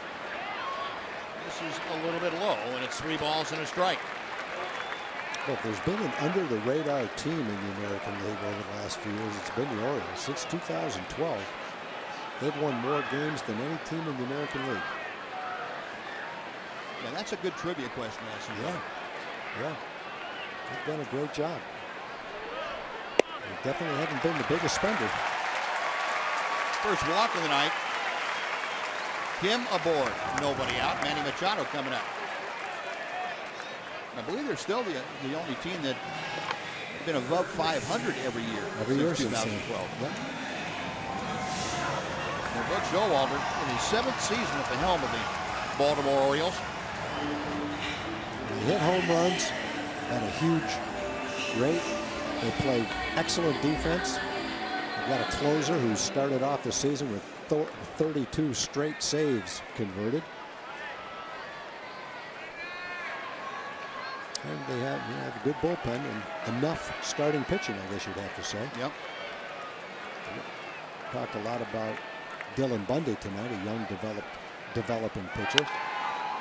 Also have Kevin Gausman. Rangers knocked him around a little bit earlier in the season, but he's a young pitcher with good stuff. Got a great arm. Still young. They have a couple of building blocks, it looks like anyway, young pitchers in their rotation.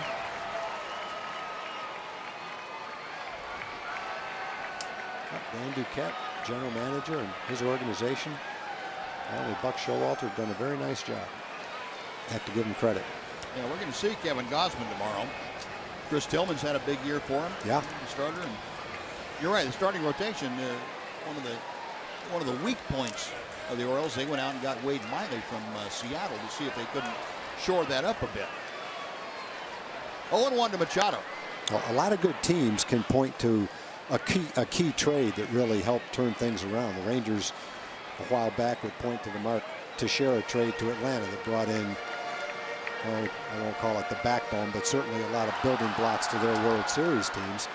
And if you look at the Orioles, hopefully some of the trades they just made will do the same thing. But if you look at the Orioles, when they traded Eric Bedard and got Tillman and Adam Jones, now you've got your frontline all-star center fielder and a frontline starter. That was a pretty good trade for kind of an inconsistent, at times top-notch starter who was basically kind of fading away at the time.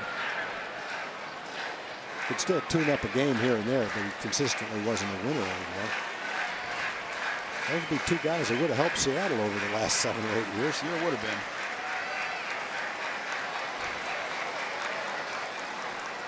been. A 1 ball and 2 strikes to Machado, who is singled and struck out tonight against Darvish.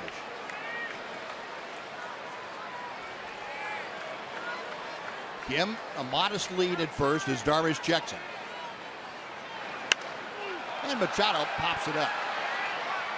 Adrian Beltre coming down the line from third takes charge. That is out number 1. Chris Davis will be next.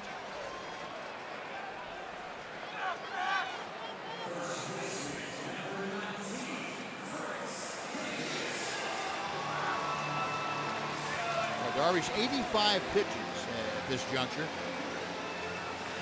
He had been quoted as saying he was ready for 100 or more in his mind, and building up slowly. Worked better than 90 pitches each of his last 3 times out. Starting to rain a little bit. Chris Davis has struck out both times that he's faced Darvish tonight. Inning by inning. You see last inning, the first time that he'd been over 20 or at 20 pitches in a frame tonight.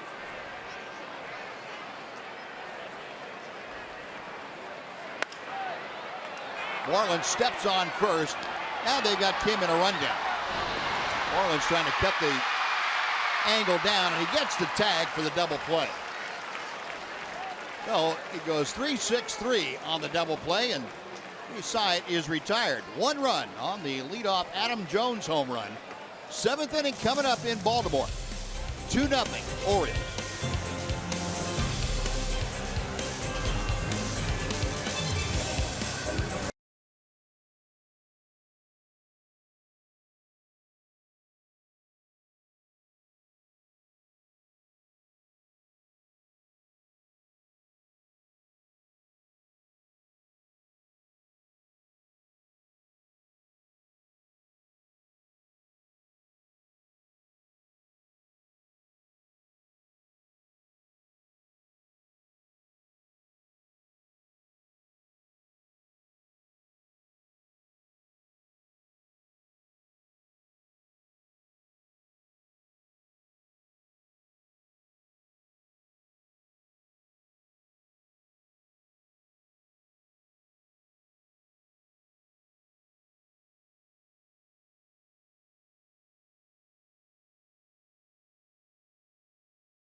Well, it's been a night of home runs for Baltimore. Pedro Alvarez opened up the 5th inning with a 350-foot line drive home run. 1-0 Baltimore. Leading off the 6th, Adam Jones with his 21st home run. Into the first row, about 350 feet from home plate. And Dylan Bundy now has made that stand up. 6 strikeouts, just 1 hit for the Oklahoma native. And he is working here in the 7th inning, facing Ian Desmond to start things off, and he drops in strike 1. Desmond has walked and grounded to third base.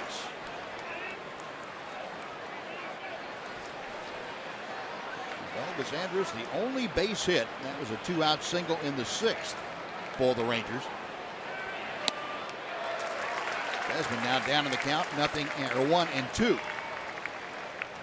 Bundy, last time out, his last start against the Rockies, set a career high 5 2/3 inning. He has surpassed that tonight. 6 strikeouts this evening, 2 shy of what he was able to accomplish against the Rockies. Inning by inning, Bundy has been very, very solid tonight. Got him swinging, 7 strikeouts. And the young man tuning up a dandy against Ian Desmond and the Rangers. Trying to throw it down and away, but up at the top of the strike zone worked well too.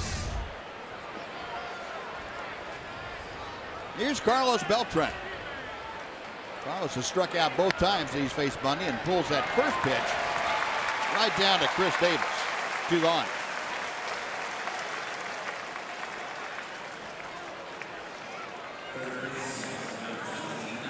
And Adrian Beltre now will come up for his 3rd at bat.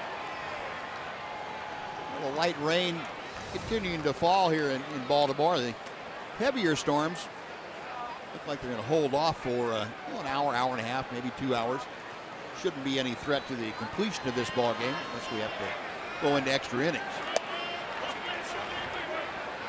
Beltre has grounded to second and skied to right field. Might be a threat whether I walk back to the hotel or not tonight. That could be. That could be. You might not remember this. I remember, I don't know how many years ago it would have been. 15 years ago. You must have filled in to do a game. And we walked back to the hotel and it poured rain all the way back. I do remember to that. the old hotel we were staying I do remember that. Fortunately, it was only about 5 blocks from here. Yeah. But that was 5 too many. It was 5 blocks enough to get wet.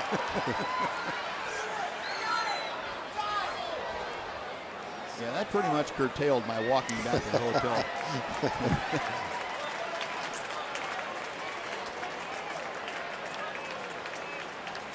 Well, it wouldn't be a trip, though, without rain here in Baltimore. It seems like we've had some beauties. Every time we come in here. I remember looking down at our dugout there one time and seeing Rudy Jaramillo sitting in the middle of the dugout on the top of the dugout steps, and there's about 3 or 4 feet of water in the dugout right up to his feet. He couldn't get out of there until the water subsided a little bit.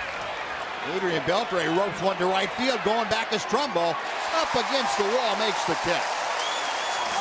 Beltre trying to go opposite field, comes up a bit short. The Rangers gone in the 7th. Dylan Bundy and the Orioles have a 2-0 lead.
schedule. First of an 8-game road trip tonight.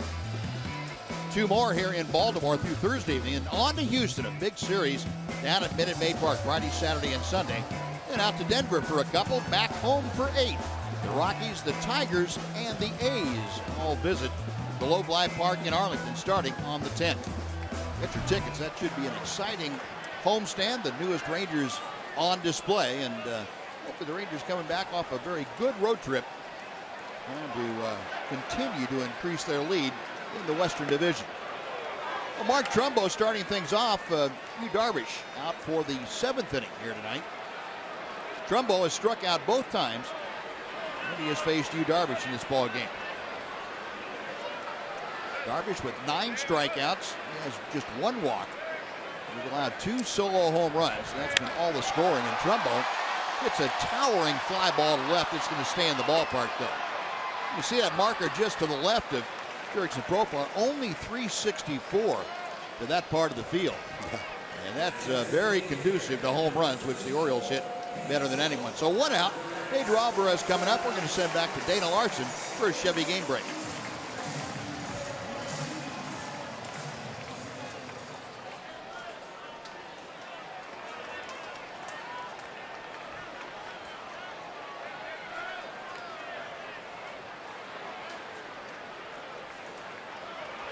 All right, Dana, thank you. Alvarez takes the pitch just a bit low from Darvish. Alvarez struck out in the 2nd, lined a home run just to the left of the scoreboard into the seats in right field. His last time up. That was leading off the 5th inning. For Alvarez, his 14th home run of the year. How's that next pitch backing out of play?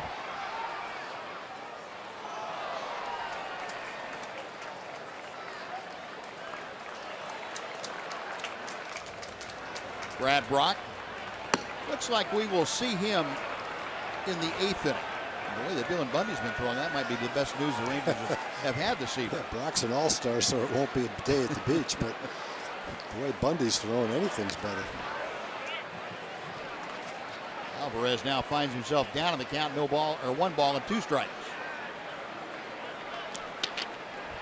Well, Alvarez, yeah, that home run was no accident. Go back since 2012. He's hit 125 home runs in the big league level. Most of them in the National League, but he is. That's not a surprise to anybody that knows of Pedro Alvarez. And he hit the ball out of the ballpark. Signed late this spring with the Orioles. Contract didn't come about until the 10th of March. 2 balls, 2 strikes.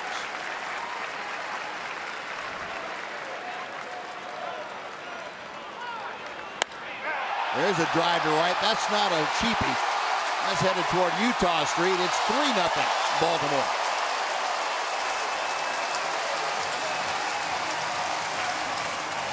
Pedro Alvarez, a 2-home run night. Well, the Orioles are doing what they do best, and that's hit home runs and play well in this ballpark. Lead the majors now with 157 home runs. Also lead the majors with 37 wins at home. Got a slider. Last time it was a cutter. This was a slider that was supposed to be down and in. It's right in the center of the plate. Alvarez has hit a couple of pitches, a slider and a cutter out of the ballpark. Well, that's going to be the last pitch that Yu Darvish throws tonight. Jeff Bannister out, takes the ball from the right-hander, and Darvish goes 6 1/3. He leaves on the short end of a 3-0 score. Pitching change underway at Oriole Park in Camden Yards. We are back right after this on Fox Sports Southwest.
Fans who wear a Rangers jersey at the game that night will get to participate in a pregame parade and will receive a voucher for a buy one, get one ticket to select games in August.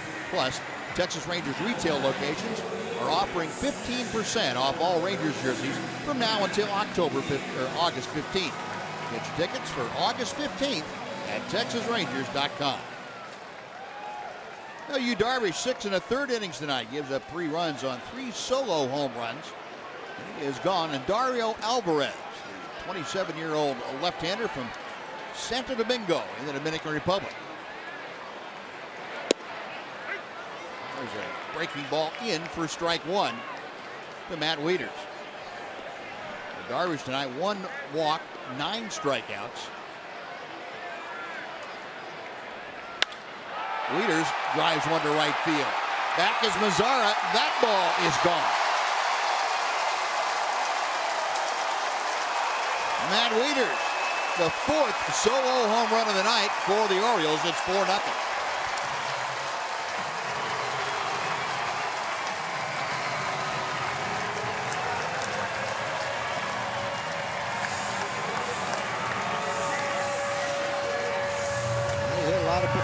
In this ballpark, but it's the same park for the visitors. They just seem to utilize the dimensions better than everybody else. And got some guys that can do it too. Wieters with his 10th home run of the year. Now here's Jonathan Scope.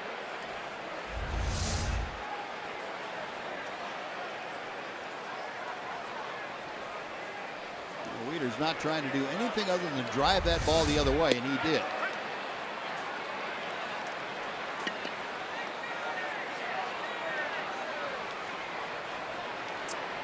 Scope 0 for 2 tonight. A pop out and a strikeout.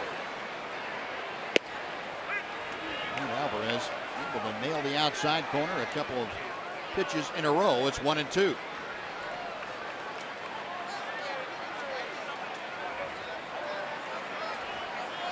Got him swinging. Up. Yeah, he did. Leaned threw his hands up for a second and thought maybe he was saying no. But that is a strikeout, 2 gone.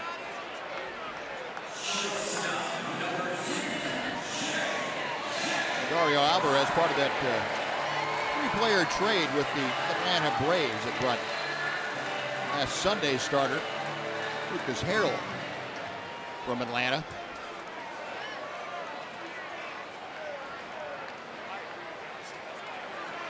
J.J. Hardy now will step in.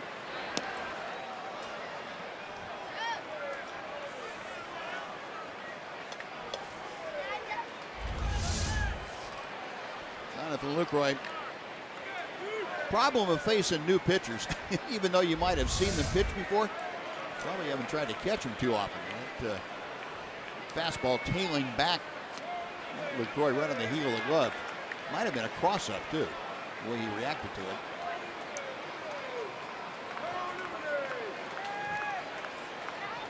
2-0 the count to Hardy. A couple of ground balls off Hardy's bat tonight. 2-1. A trade we were talking about with the Atlanta Braves that brought Dario Alvarez and Lucas Harrell on. Travis Demerit, the middle infield prospect for the Rangers, went in return to Atlanta.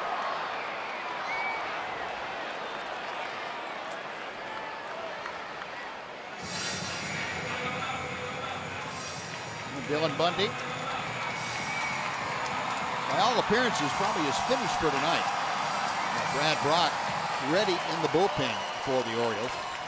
Bundy has already set a new career high with 7 complete innings of work this evening.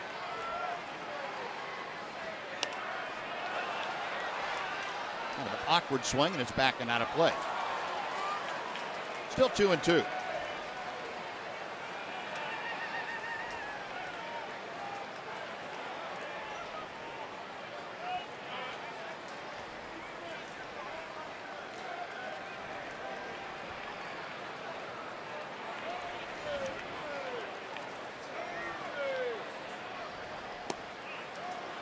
Just missed the outside corner.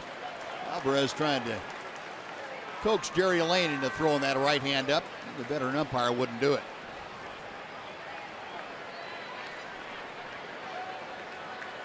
Three and two.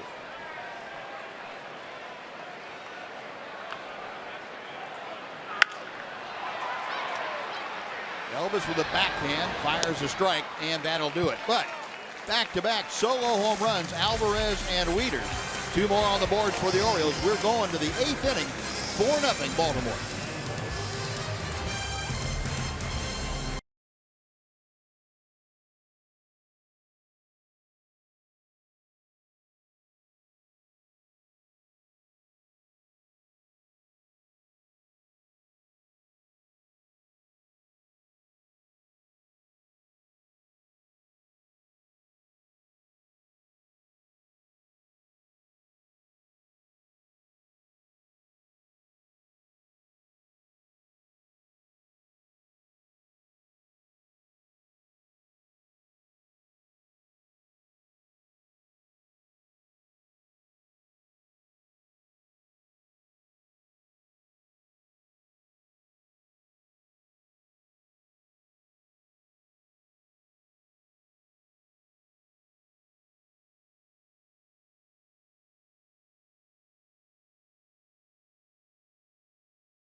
Has gone to the bullpen, and Brad Brock, and we welcome you back to Oriole Park at Camden Yards. It is 4-0 in favor of the Orioles right now, all on solo home runs. They'll do it again here tomorrow night, and it will be Cole Hamels on the mound as he puts that sterling 8-1 road record. Look at the ERA, 171 in 11 road starts. He'll put that record on the line against the likes of Adam Jones and the rest of the Baltimore Orioles. It's all tomorrow, and AT&T high-speed internet reminds you Rangers Live gets things started at 5:30 tomorrow, guys, for Game 2 of this series. All right, John, thank you. Now we head to the 8th inning. Brad Brock, throwing right-hander, a 30-year-old, is out of Nashville, Tennessee, and he is on now to take over. Rougned Odor takes low and outside for ball one. Brock coming off a year last year that saw him end up second in the league in relief innings worked. 80 innings. And Odor offs a fly ball shallow center. Hardy going out, making the call on the catch for out number one.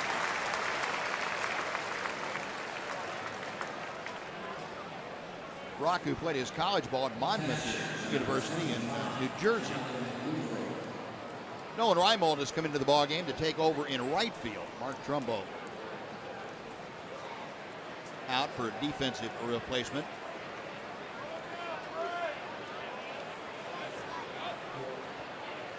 Jonathan Lucroy, 0 for 2 tonight. Grounded to second and struck out against Dylan Bundy.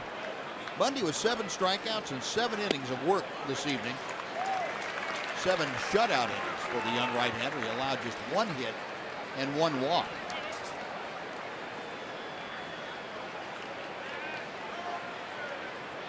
Oh, 1 pitch.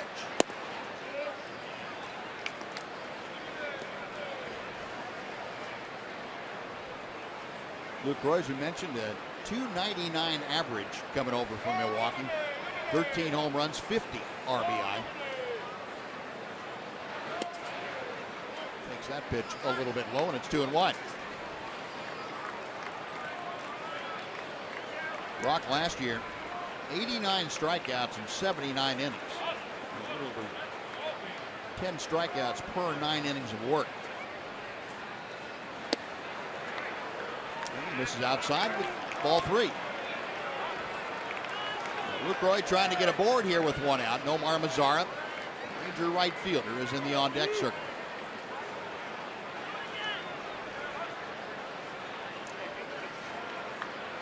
Ball 4. Not missing badly to LUCROY, who draws the one-out walk. He's aboard. Mazara coming up. And a quick reminder that MLB.TV Premium, the #1 live streaming sports service, delivers everything you've come to expect and a lot more. You can watch every out-of-market game live in HD on over 400 supported devices. It includes a free subscription to At Bat Premium, the #1 app for live baseball. Blackout and other restrictions apply. Just visit MLB.TV for details. Here's Mazara, who is grounded to second, grounded to third. For 2 tonight, currently hitting at .279. 0-1.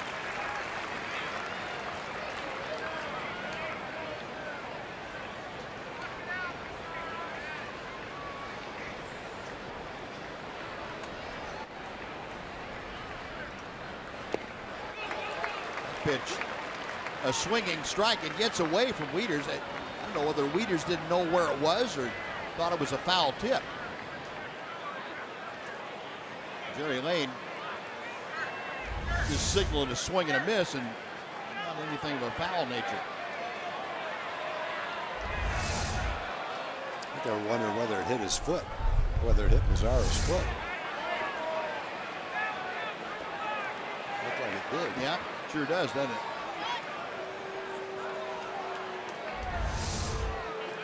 That's probably what Wieters was looking around like. Yeah, but obviously it's a dead ball if it hits his foot. Yeah. The swing counts. The wild pitch doesn't count. The umpire getting together out there to discuss it.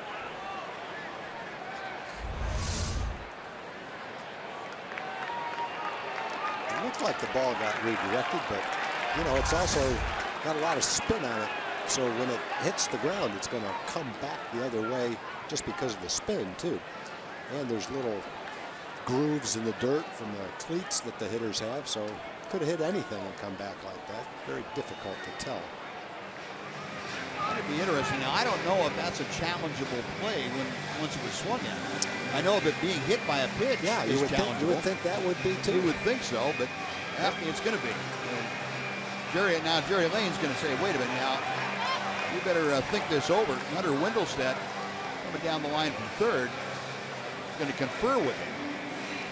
Say, hey, can we take a look at that? Is that a reviewable play? Whether or not a ball hits a batter, whether it's hit by pitch or not, is reviewable. Once the swing is made, I don't know. Yeah, I don't know what the difference would be.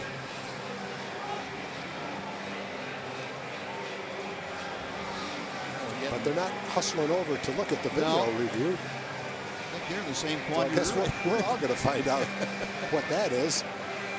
Well, Joe Walter a little puzzled. I think Buck is asking. He's not telling. You say it's not challenged? Can't challenge it. Yeah. Huh. Buck wants an explanation about that. Buck's had some time to think it over now.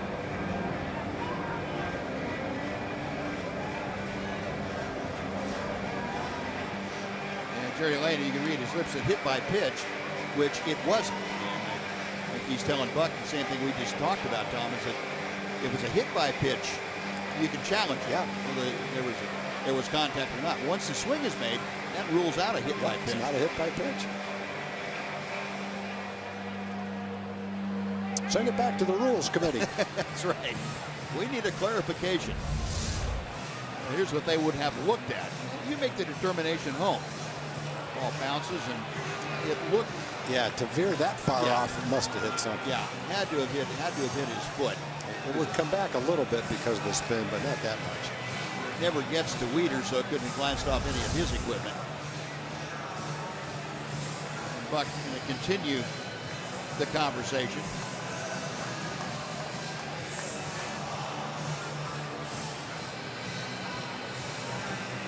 Judging from Buck's reaction, he just got an explanation that he didn't buy.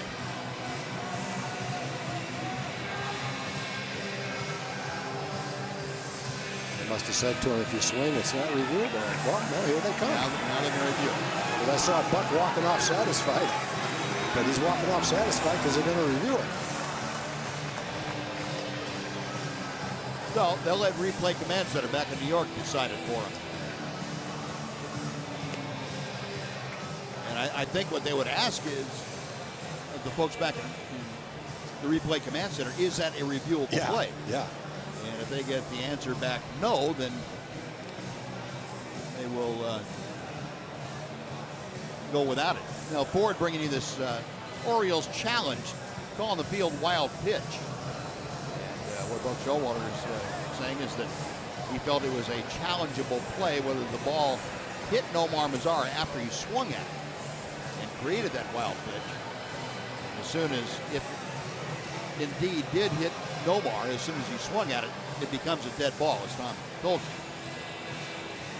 But the review rules that we have had say that being hit by a pitch is a reviewable play, whether or not you were hit by a pitch. But I think what Jerry Elaine explained to him right away was, as soon as the... Well, there's one guy for sure that knows, and that's Nomar. Well, they're going to rule that a dead ball once it hit Nomar's foot. Now Jeff Manister is going to get a summation of the argument from Hunter Windelstedt, the third base umpire. And now Jerry Lane's going to join us.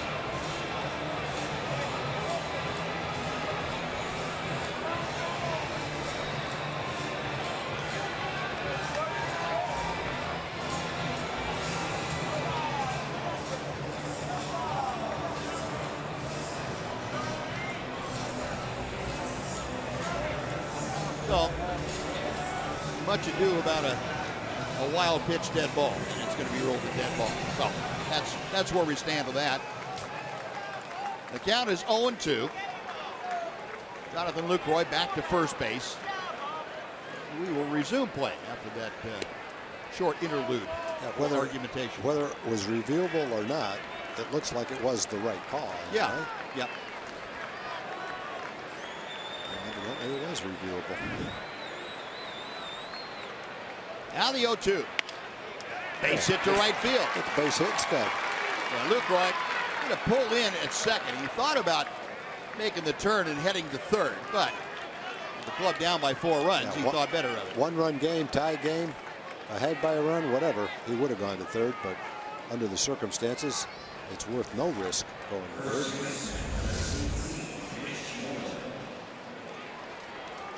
Well, Nomar's happy. Yeah.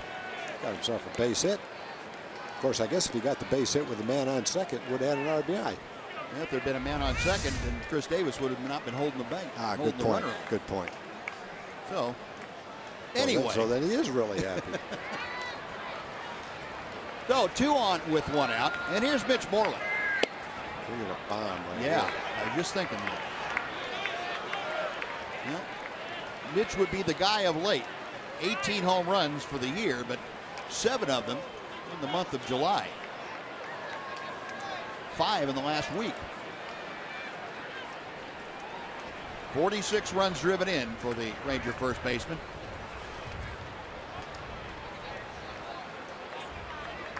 There's been some pretty good comebacks today. Minnesota was ahead 8-0. Now it's 8-6. Philadelphia was beating the Giants 6-0. Now they're behind. Check swing, it's in for a strike.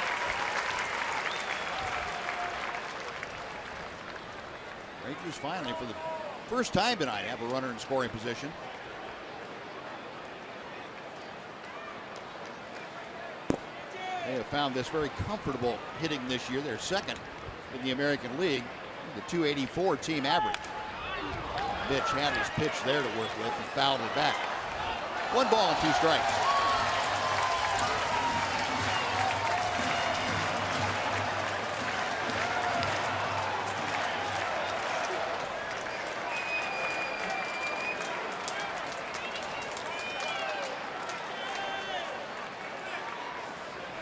Leaders flash the signs out. Now Brock ready. Another foul back by Moreland.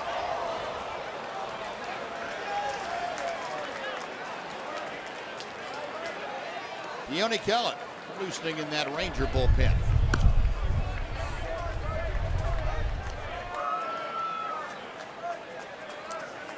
Moreland 0 for 2 in his previous matchups with Brad Brock, but he does have a couple of walks mixed in there. 2 balls, 2 strikes. LUCROY out at second. Nomar Mazar at first. A walk and a single will put them aboard. 1 out here in the Ranger 8th inning.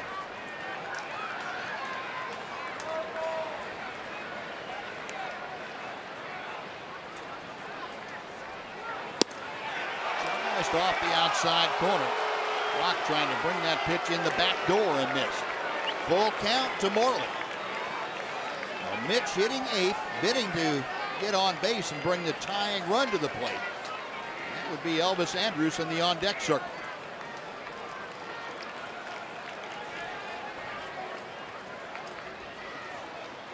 Payoff pitch coming. Ripped off the glove of Davis. Schoop recovers. He has nowhere to go with it. And the bases are indeed full as Moreland gets an infield single. Mitch again continues to hit the ball hard. 2 ropes in this game. One of them is to dead center and was caught. Well, now you got the tying run at the plate.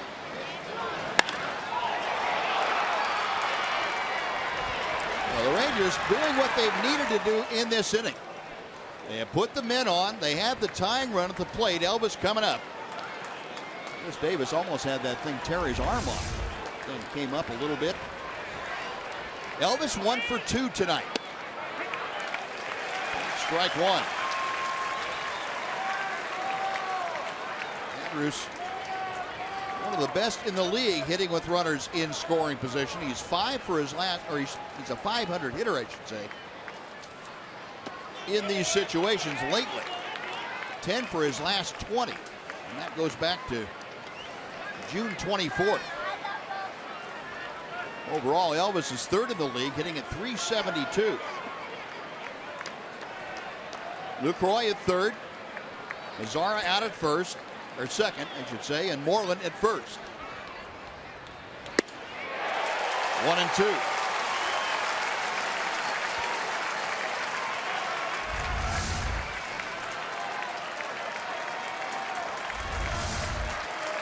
a high cutter that Rock featured. Elvis having a little chat with himself. Orioles infield at regular double play down. Spoiling a pretty good pitch by Brock there.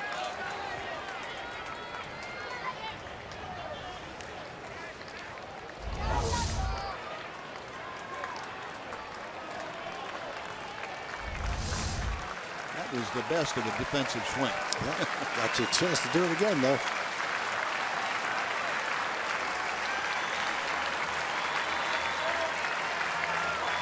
Rock bearing in for the signs. He's ready again. A 1-2 to Elvis. Line drive, right center field. Moving to his right is Reimold. He makes the catch. LUCROY tags and scores from 3rd. A sacrifice line out by Elvis Andrus makes it 4-1, but it could have been much more. A little bit more to the left. Could have gone all the way to the wall. Well hit ball by Elvis.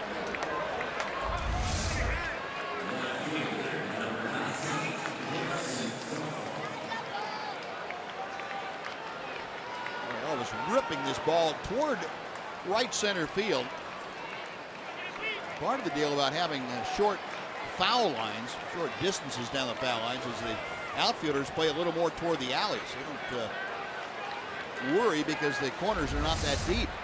That came into play right there as Elvis had his line drive hauled in. Now back to the top of the order, Jurickson Profar, and he takes low for ball 1. Profar tonight has struck out twice and flied to right field.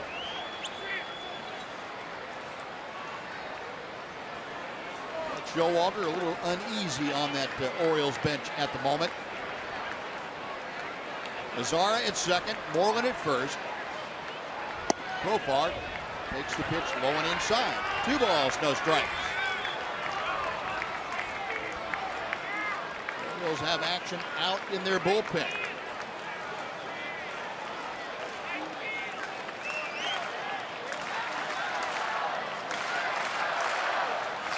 Rock to the plate. Inside, 3 balls, no strikes. Profar trying to get aboard to join Mazara and Moreland. Ian Desmond, Ranger number 2 hitter, is in that on-deck circle. He is getting primed.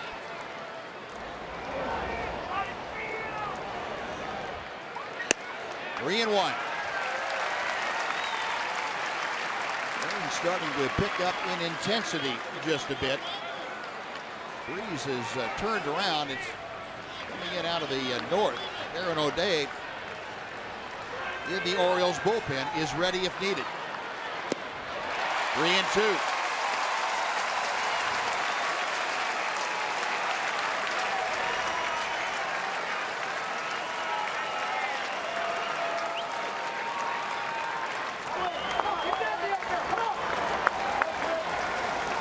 Ranger bullpen, Ranger bench pulling or Jurickson Profar.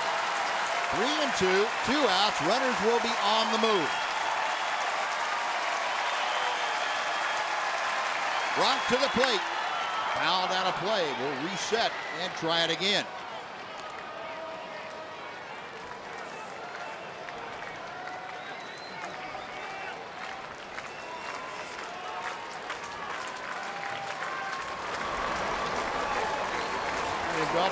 Shin-Soo Choo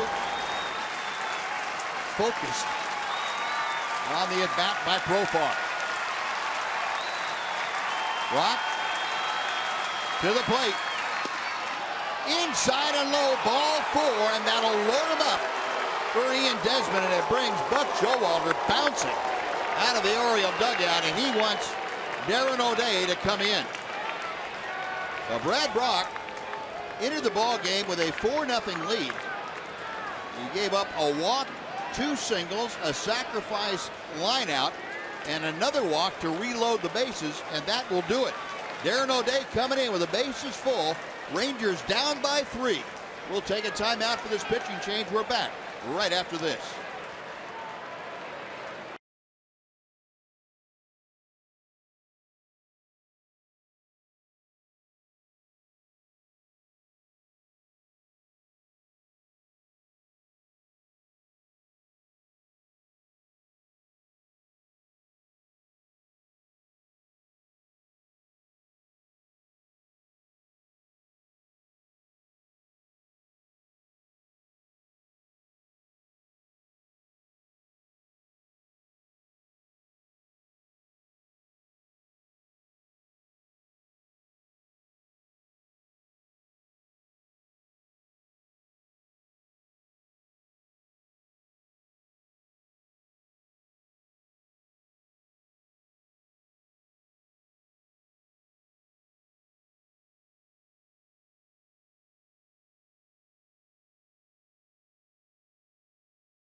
Eighth inning, have Nomar Mazara at third base. And Mitch Moreland was at second, but Delino DeShields has come on as a pinch runner. But DeShields at second, and over at first, Jurickson Profar with Ian Desmond at the plate, and the new pitcher for the Orioles, the veteran right-hander, the submariner, Darren O'Day. O'Day in his 26th appearance worked last Sunday against Toronto. 3-1 record, that 2.70 ERA. Now, Ian Desmond with the tying runs on base, and he fouls back that first pitch for strike one. Desmond tonight has a walk in 3 trips, 0 for 2 officially. Ground out and a strikeout. Facing Darren O'Day, the former Ranger. O'Day, the key man in Buck Showalter's outstanding bullpen.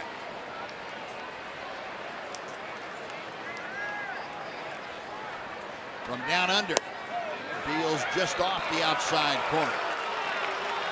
1 ball and 1 strike. Desmond 0 for 4 in previous matchups against O'Day.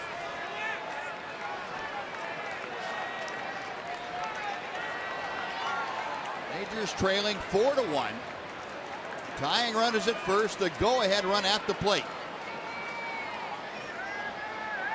Good swing. 1 and 2.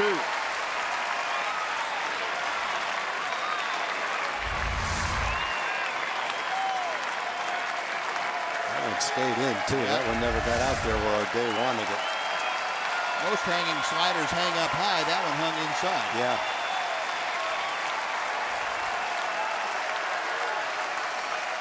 Desmond waiting patiently. O'Day with the high set. Outside and low, 2 balls and 2 strikes.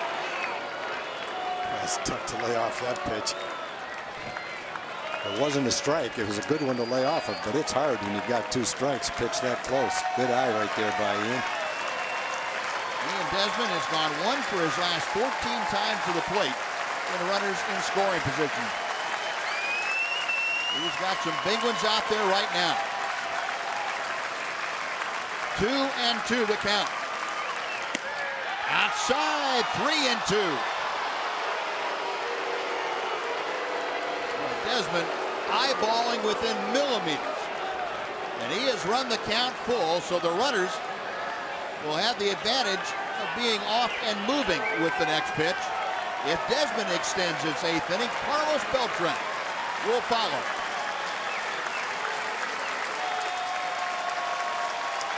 O'Day with the payoff pitch. Runners on the move. Foul back. We'll try it again.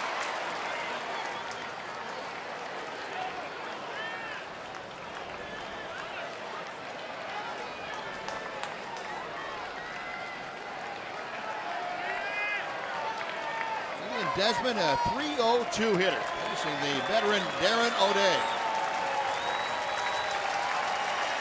Mazzara, DeShields, and Profar, 3rd, 2nd, and 1st. Everyone set. Another 3-2. Got him swinging. O'Day comes in to strike out Desmond. The Rangers score a run, but leave him loaded. On to the bottom of the 8th. Baltimore 4, Texas 1. Fox Sports Southwest.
It is 4-1 now as the Rangers had a golden opportunity. They scored a run, but left the bases full. Jurickson Profar now with the changes has moved in from left field.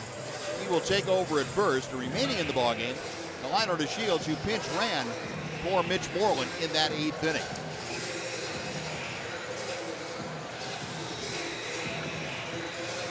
Dario Alvarez back to the mound. Will now face the top of the Baltimore order here in the 8th inning. Adam Jones.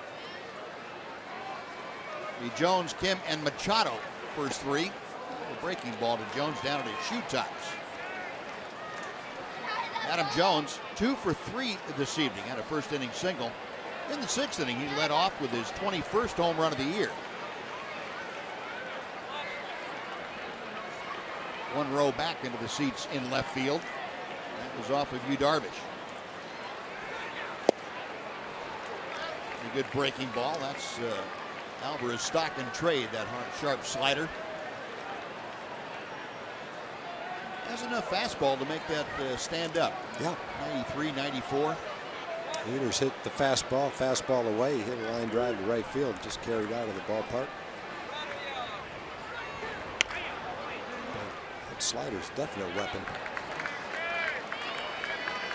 And Jones now down to the count to Alvarez. 1 ball and 2 strikes. The Orioles 4 runs on 7 hits. Rangers 1 run on 3 hits. Neither ball club has committed a miscue tonight. All 4 runs for Baltimore, scoring via the home run.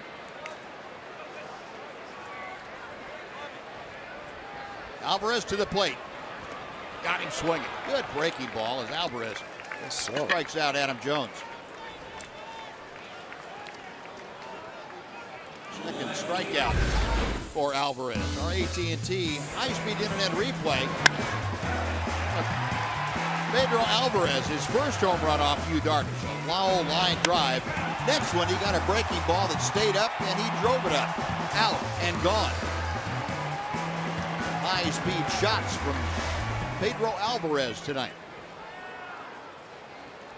Hyun-Soo Kim is 1 for 2. Facing the left-hander, Kim, last time up walked. Had a single back in the 4th. In the 1st, rounded into a double play.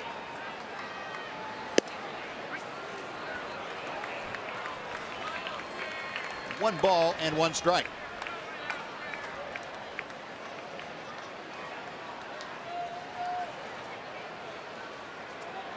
Hit him. Fastball got away from him. Got Kim on that right elbow. He had the padding, so he should be all right.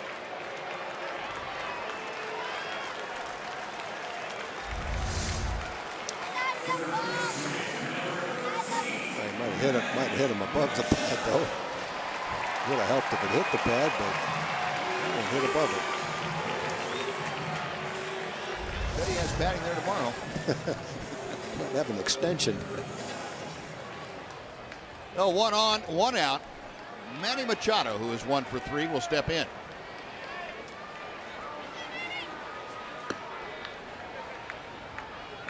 Machado had a single back in the 1st. Since then has struck out and popped out. He shoots that first pitch into left, the base hit. Kim stopping at second. 2 on, 1 out for Chris Davis.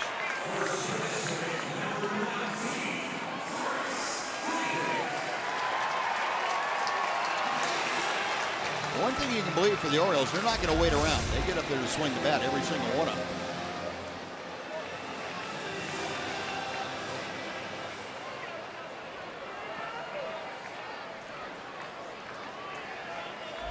The Orioles now 8 base hits. Chris Davis 0 for 3. He struck out twice and grounded into a double play.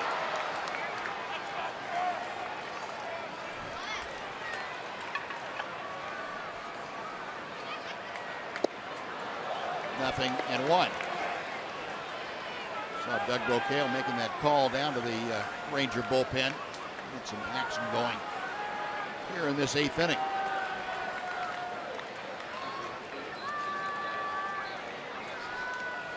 Dario Alvarez to the plate for Chris Davis, who lays off that slider off the outside corner.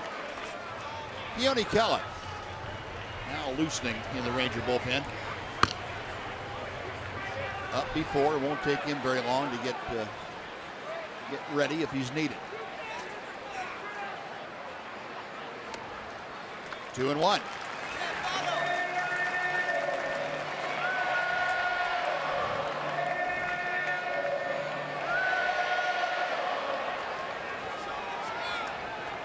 There are your runners. Kim at second, Machado at first.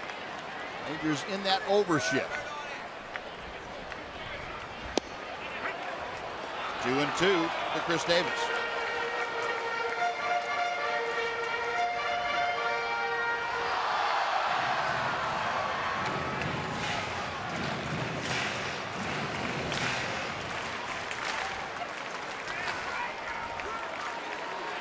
Now Alvarez ready one more time.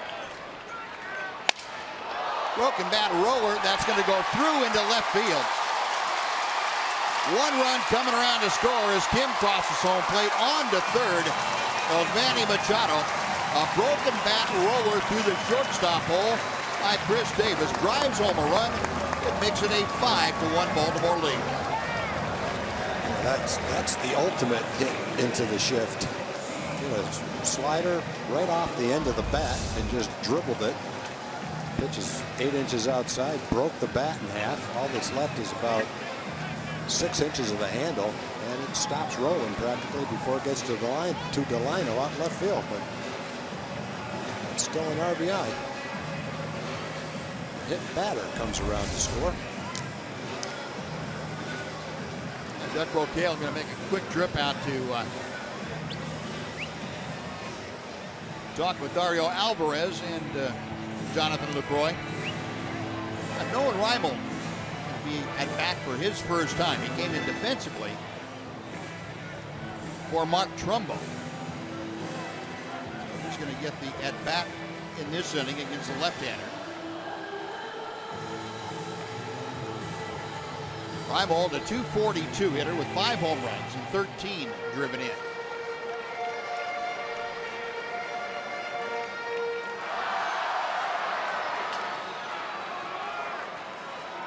Runners at the corners with 1 out.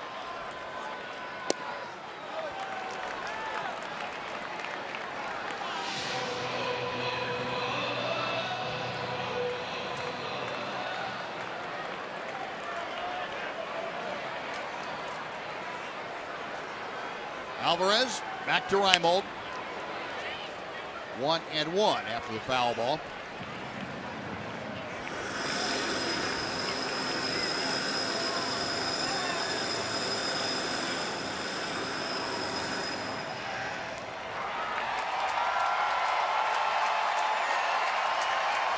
Jeff Bannister watching the second pitcher he has used tonight, Dario Alvarez work. 2 balls and a strike.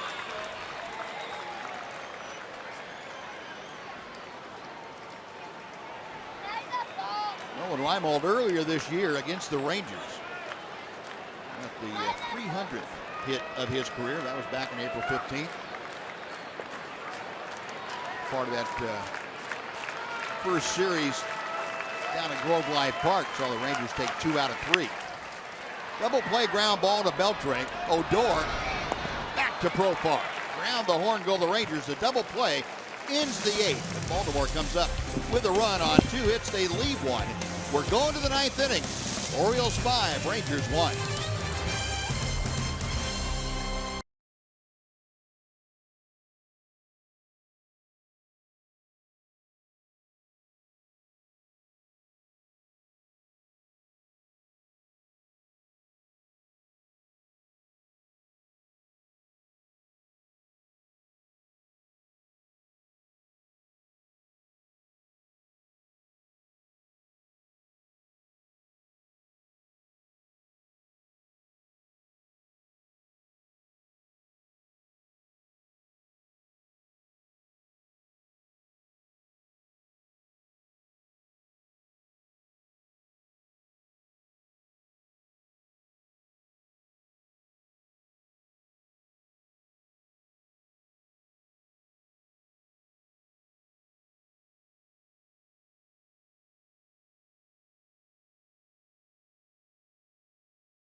All right, Dana, thank you. The Rangers trying to mount a comeback against Darren O'Day. Carlos Beltran will start things off. It'll be Beltran, Beltre, and Odor. O'Day pumps in strike one. Carlos in his Ranger debut tonight has struck out a couple of times, grounded to first.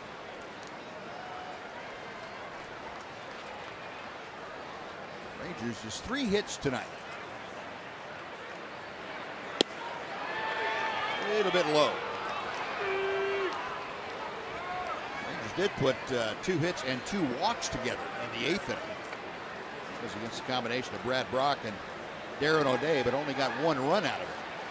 It was on a sacrifice fly by Elvis Andrus.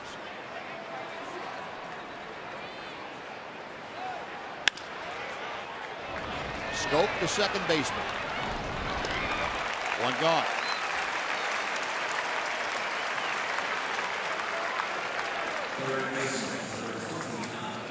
Next will be Adrian Beltre.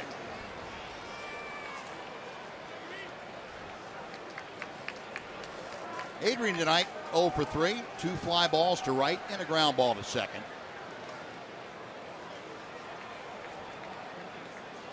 Beltre 3 for 13 against Darren O'Day in his long career. .231 average. That frisbee of a breaking ball for a strike.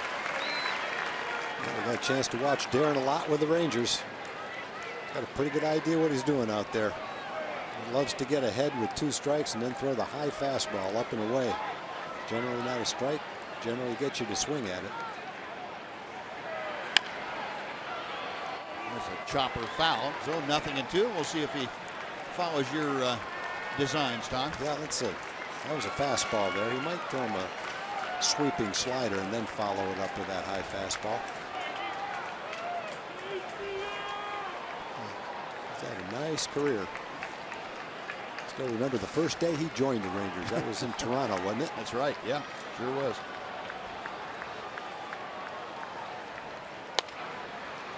Won't get to the high riser. No. Beltre. The ground ball to second, 2 up, 2 away. And the Rangers now down to their last out. See if Rougned Odor can keep this 9th inning alive. Odor 0 for 3 tonight with a couple of fly balls to center and a ground ball to first.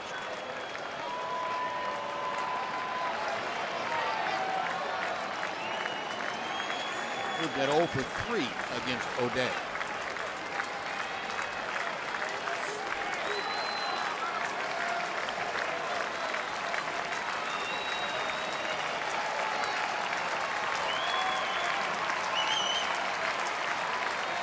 First pitch to Odor.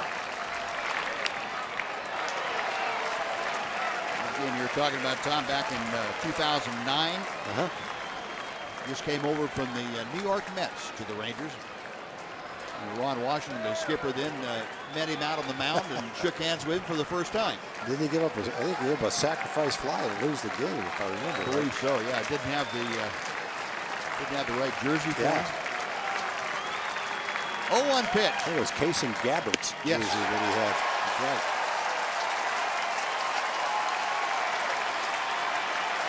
0-2.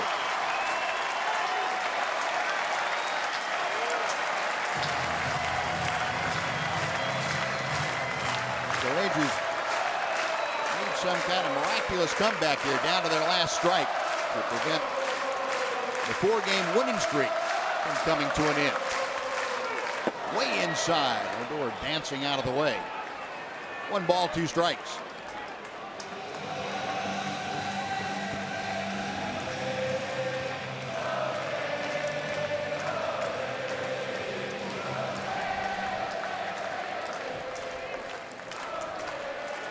Darren O'Day walked on at Florida. Traditional type pitcher. Didn't make the team and went to the submarine delivery.